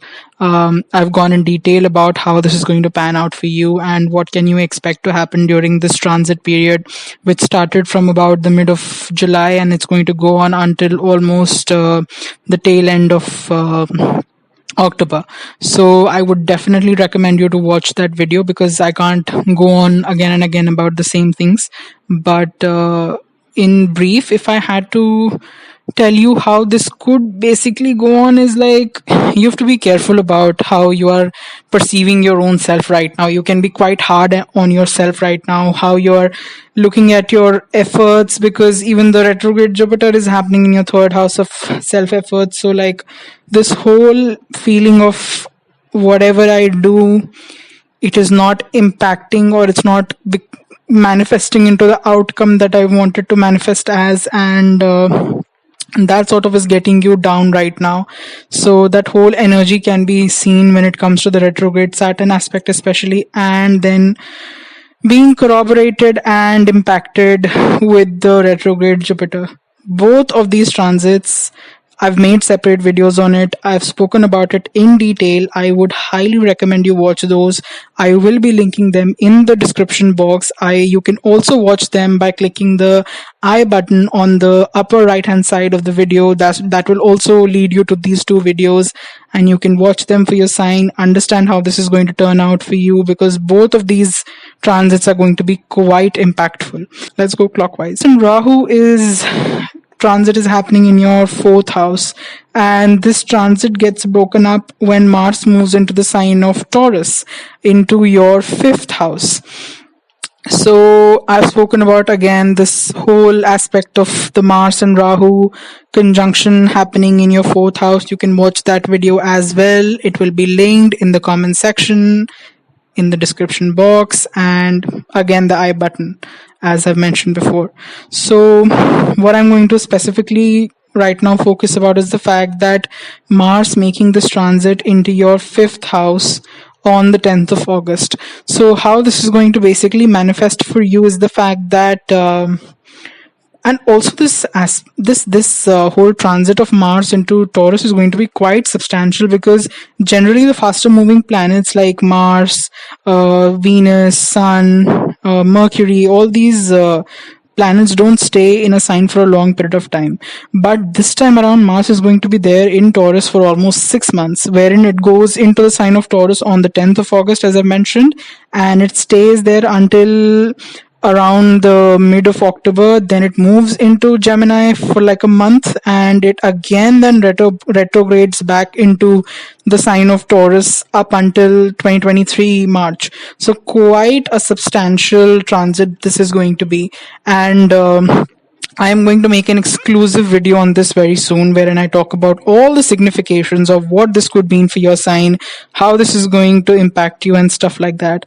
But for the means of this video, let's get to the fact that how this is going to impact your sign in the month of August. Mars being here can definitely show the fact that there can be some beginning of some sort of relationship, which can feel a little impulsive. Like that whole beginning of the relationship is not going to be like, okay, I've well thought out how this is going to turn out or whatever. You're just like, I just want something right now and I'm just going to go after it. So that sort of energy can be seen right now with your romantic relationship. So quite an impulsive decision. Also, this can show the fact that also because it's happening in the sign of Taurus, so I would definitely say one of the biggest significations of this fact is that how you are dealing with your savings and how you're dealing with your finances, and how you are able to manage your portfolio with having sort of investments which are risk free, which are safe, which are going to manage your security and your deposits and stuff like that. And on the other hand, how you're making investments into riskier instruments, like be it crypto, be it NFT, be it even the share market and stuff like that, right? So that sort of tangent needs to be extremely carefully figured out. So that is definitely another energy which is quite significant. Also, if you are in some sort of creative fields, then this can also feel like a renewed energy of creativity can be boosted, and you can feel like, oh, I'm able to communicate my ideas better. You can feel that your creativity is becoming a little better. But again, as I've mentioned before, like there is still that underlying sense of my efforts are not exactly manifesting the outcome that I wanted to. So that is still going to be there. Now, when we move into The next transit is going to be the Venus, which we discuss, and Venus right now is transiting through your 6th house, and this is going to go into the sign of Cancer on the 7th of August. Now, Venus, up until that transit in your 6th house, is basically going to have the energy of you having a very pleasant sort of an aura around your colleagues. You're going to be very well received at your workplace. People are going to like you a lot. That sort of energy is going to be present. So that's a good energy. But you know what happens when Venus moves into the 7th house? You would typically think that this would be a great aspect for when it comes to relationships, right? And because it's the house of it's the house of marriage, it's the house of romantic relationships, the house of business partnerships. So quite a lot of serious partnership and romance stuff.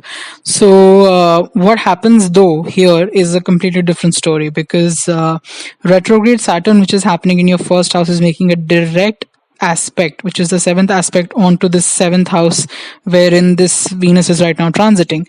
So it is going to impact the significations of what this Venus transit is going to mean for you. So what we can expect to happen is that, as I had spoken before, that you're going to become impulsive regarding certain romantic relationships. You are going to understand why that impulsiveness is not exactly going to be in your best favor. So there can be some sort of challenges regarding these romantic relationships. You're going to feel burdened, you're going to feel miserable. At one place you feel like, okay, I am extremely interested in this person. At one place you can sort of feel extremely miserable. Like, it's a very weird sort of a equation regarding romance and relationships that are being formed here because of these two collaborating transits that are happening right now. So you need to be careful regarding all significations of love and romance. And also the fact that Sun is present here in the sign of Cancer in the 7th house up until 16th of August. And this again, as Venus is getting a direct aspect from the retrograde Saturn. I am not going to speak about this aspect because I have in detail spoken about how this is going to impact your sign in that retrograde Saturn video. I will definitely urge you to watch it for sure.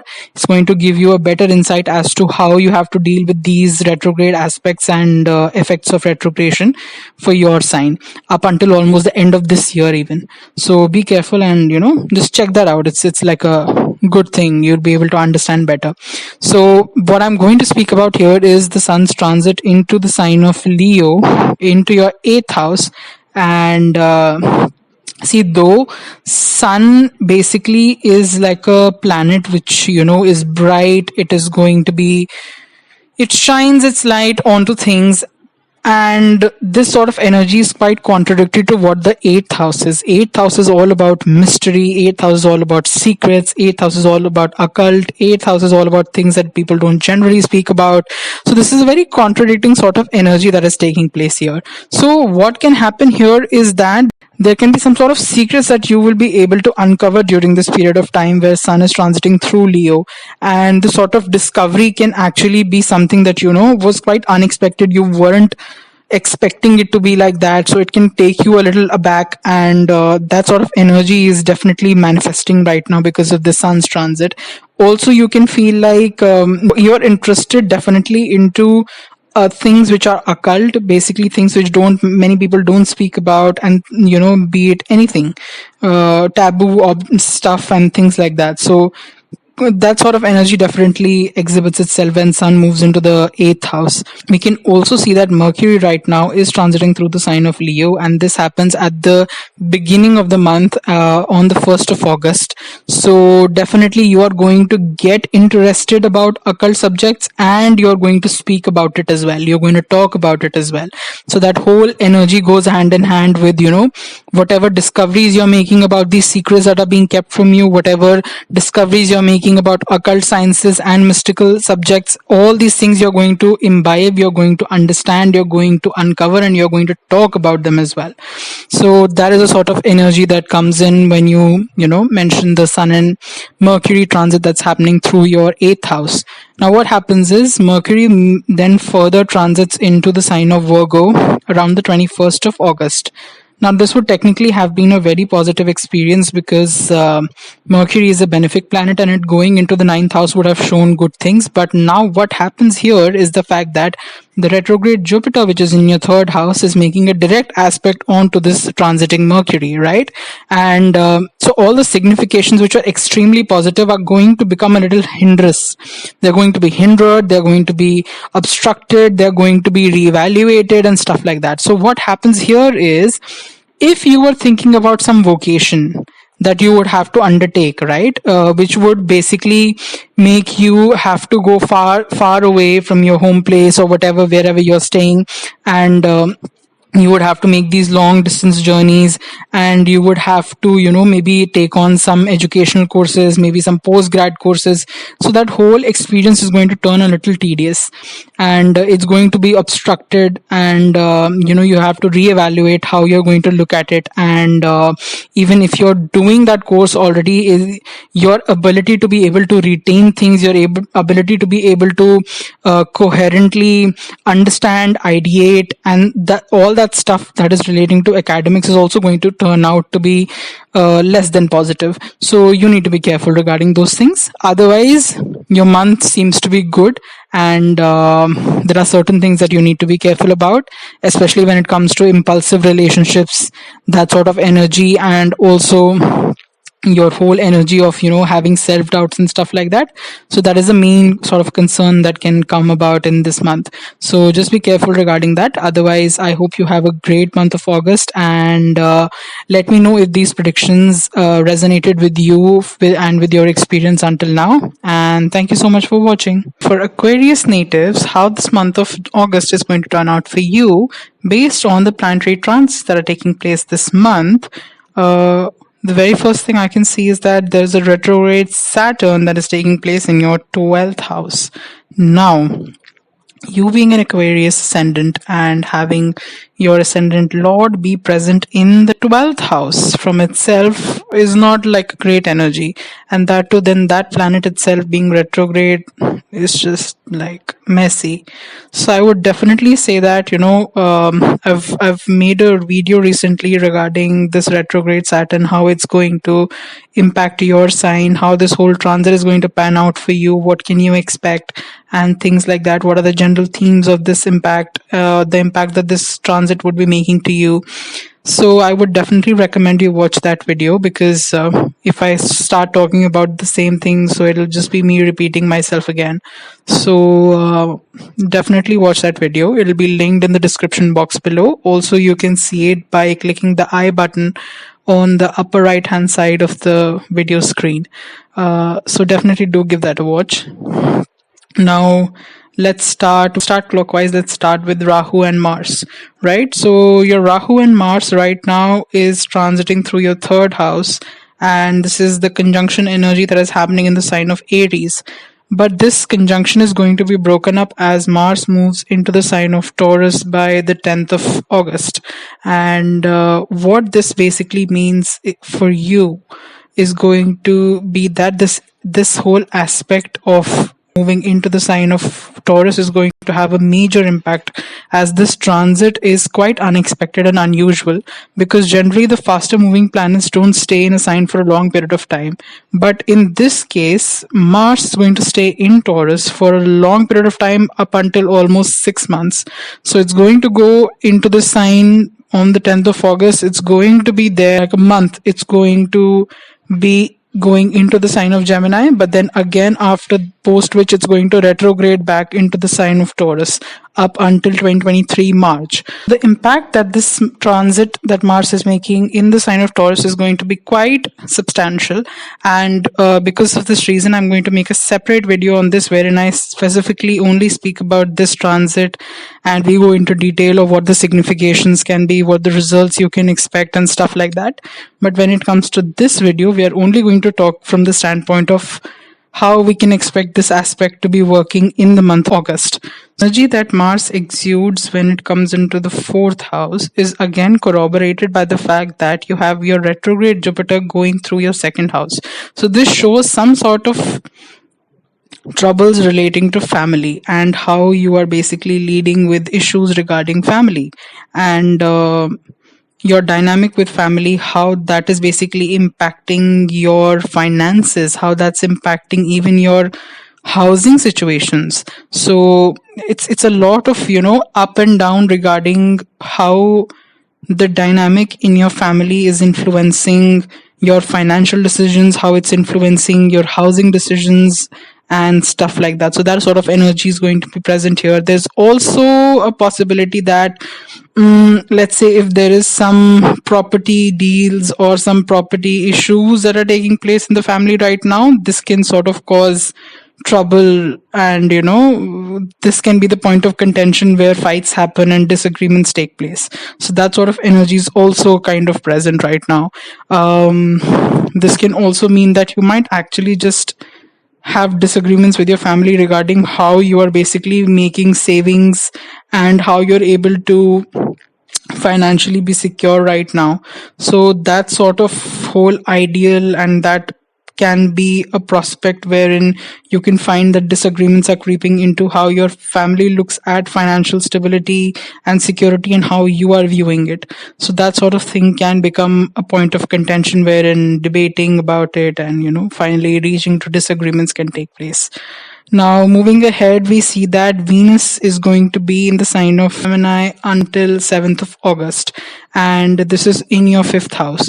So this sort of energy basically means that you're going to have romantic relationships which are going to feel fulfilling, and it's going to feel pleasant, and you are also maybe looking at riskier investments, and which might in turn right now look quite lucrative because they give you better returns basically. But you have to be careful regarding the fact that these are riskier investments, and even though you are expecting greater outcomes, you can also have to expect greater losses as well. So that sort of energy is also present. But yeah, you can right now look into those alternate sort of investments that you would like to make right now. So that sort of energy is also present. But the major part of the month, Venus is going to move into the sign of Cancer, and that is going to be there in your 6th house. Now, how this transit of Venus into your 6th house in the sign of Cancer would generally have manifested as would have been like, okay, it's going to be like a positive thing. Emotionally, you would have feel connected at work, and you would have felt like a new renewed bond of likability and emotional duress with your colleagues and stuff like that. But now what happens here is not exactly that, because the retrograde Saturn from your 12th house is making a direct impact onto this transiting Venus. And this is basically going to turn all the positive connotations that this could have a bit challenging. So you might have to work at, being able to strike that sort of a relationship with your colleagues wherein you feel emotionally connected, you feel that sort of pleasant aura around them, the whole context of having these sort of,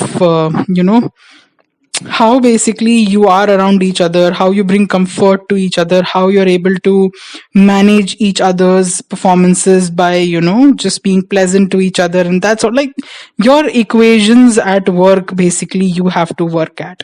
You'll have to work at making sure that, your equations with your colleagues are good, and basically that leads you to not have as a shitty time at work basically. So that sort of energy is presenting itself when retrograde Saturn gives this direct impact onto the transiting Venus in your 6th house. You can definitely watch this retrograde Saturn video. As I've mentioned before, the whole video is up on the channel. It's been recently released. You'll see it in the description box. You'll also see it if you click the I button, as I've mentioned before. Definitely do give that a watch. It'll give you a good insight as to what you can expect regarding this whole transit that goes on until almost the end of the year. So the other thing that you can see here is the sun is also transiting your 6th house in the sign of Cancer, and this is going to go on up until 16th of August. But I'm not going to get into this transit and make you understand how the whole manifestation of this energy is going to be for you, because I have in detail spoken about this in the video, as I've mentioned already.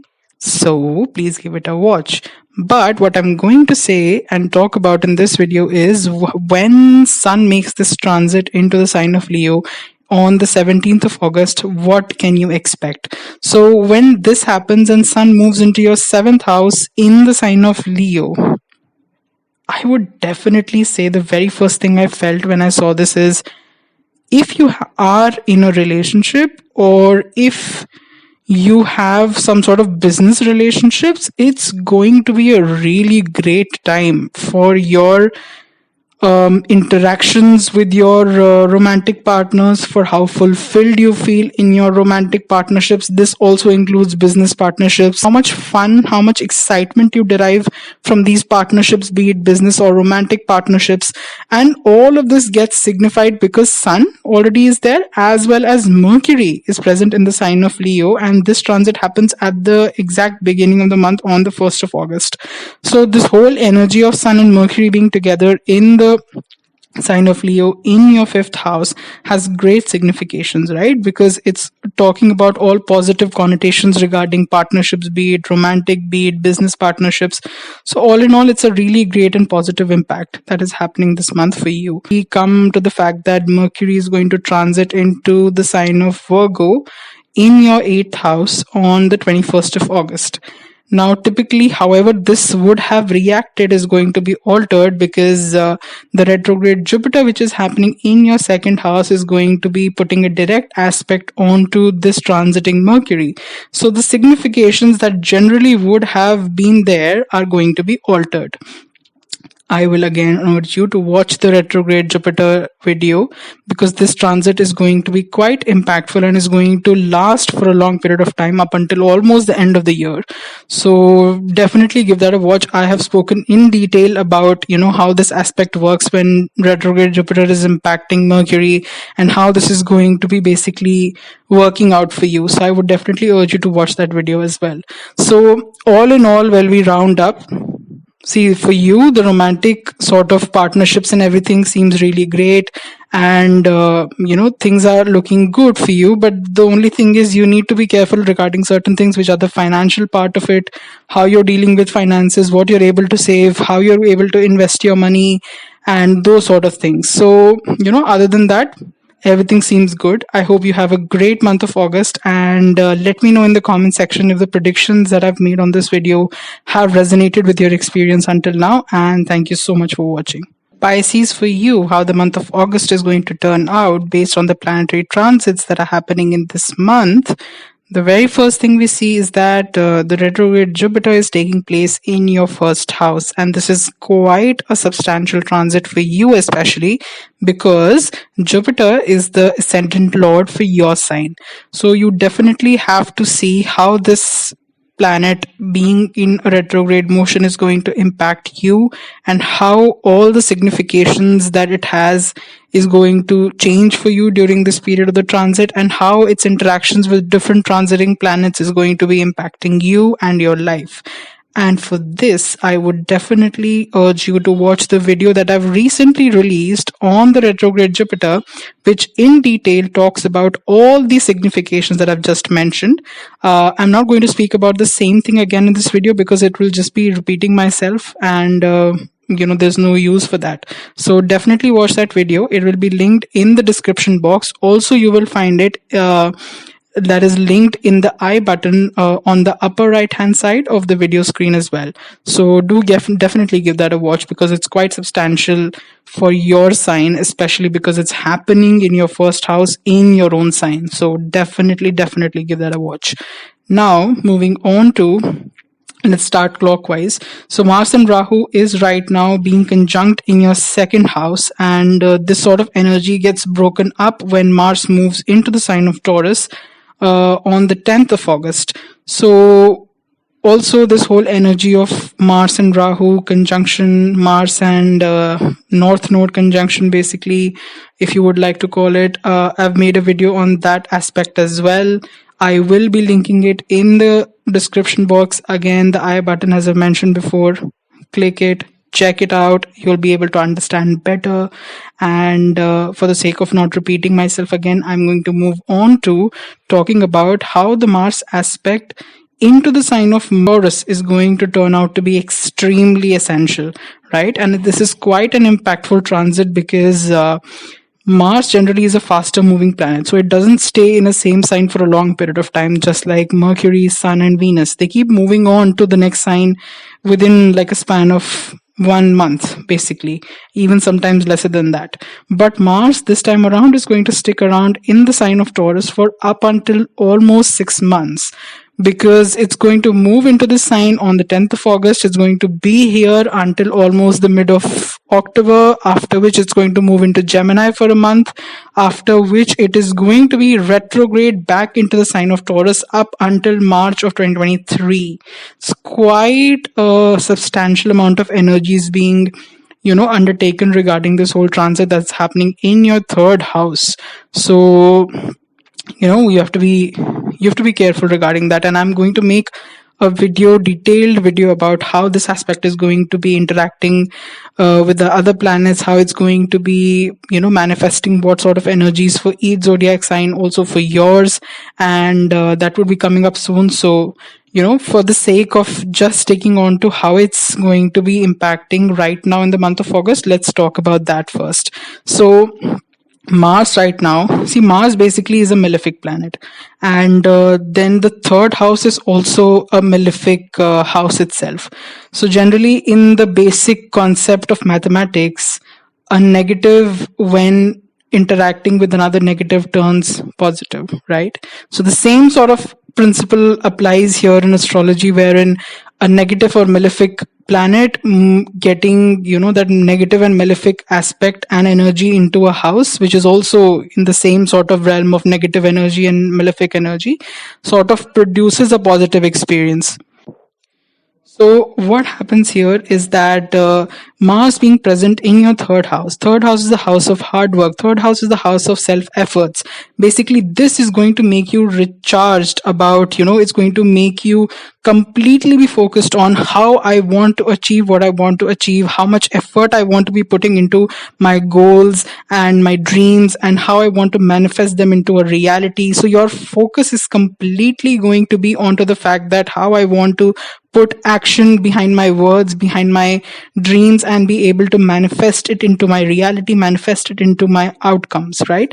So that sort of energy, it's a great energy. And, even though you might find it a little harder for, to work at these things, but the force that you need to get these things rolling off, the action that is required to get these things rolling off, is definitely going to be there present in this transitory period of Mars going into Taurus. I'll speak about this very soon, so you'll see a video as well, so stay tuned for that as well. Next transit that is happening is the Venus being present in your fourth house in the sign of Gemini. This transit has been going on from July, and this is going to spill over into August, and it's going to be here up until the 7th of August, right? So up until this time, you would have felt that, okay, if there is some sort of significations of maybe making some renovations at your home and, maybe beautifying your home in some sort of way, having a pleasant relationship with your family and that sort of equation. So that sort of feeling and that sort of vibe is present when Venus is in your fourth house. But what happens is, for the major part of the month, Venus moves into the sign of Cancer in your fifth house. Now, generally, how this would have acted is that, Venus moving into your fifth house shows that your romantic relationships would have become extremely pleasurable. They would have become pleasant, and emotionally, you would have been able to connect better with your partner. But this is not exactly what happens this time around, because the retrograde Saturn from your 11th house is making a direct aspect onto this Venus in your fifth house.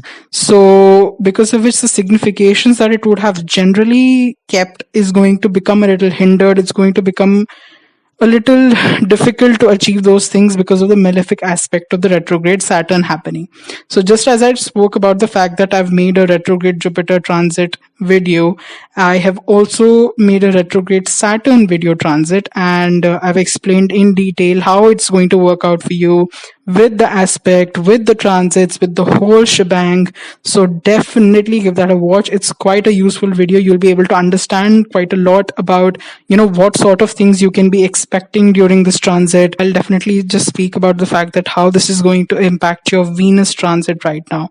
So what happens here is basically that the retrograde retrograde Saturn making this aspect onto your Venus is going to make all the significations of Venus moving into the fifth house a little difficult. So the sort of things that I spoke about, that okay, I'm going to feel that there's a harmonious sort of linking with my romantic partner in a relationship, is not going to be as easy. So you are going to have to put in efforts to be able to, manifest a better romantic relationship where there's a peaceful energy and it's not as combative.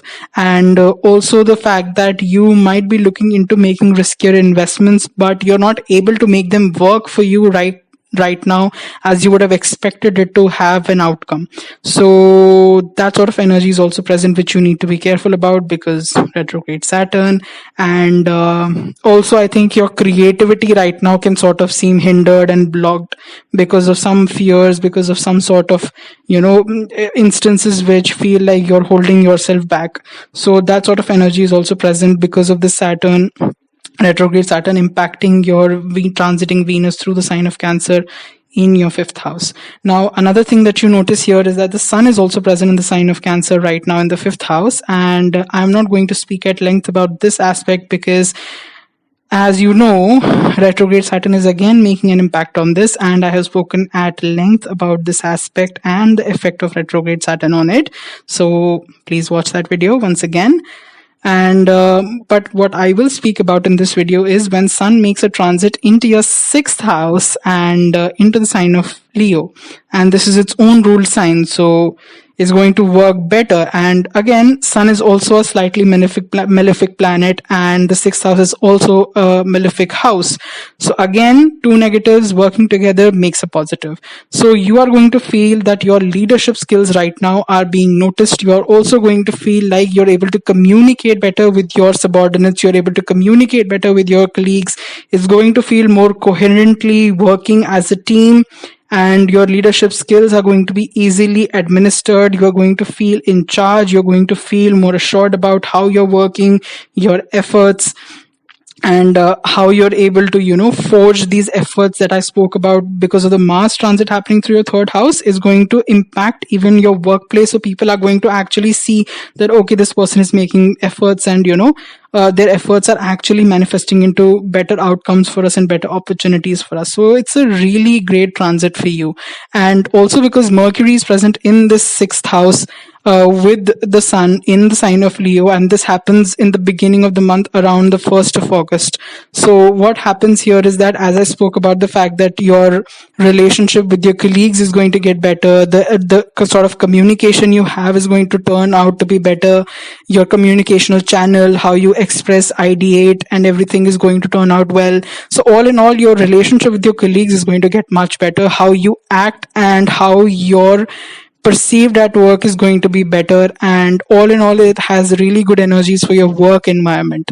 And now moving on to the last aspect that we see here is that the Mercury further moves into the sign of Virgo in your seventh house by 21st of August. So what happens here is that generally this would have been a positive transit because Mercury is a benefic planet, seventh house.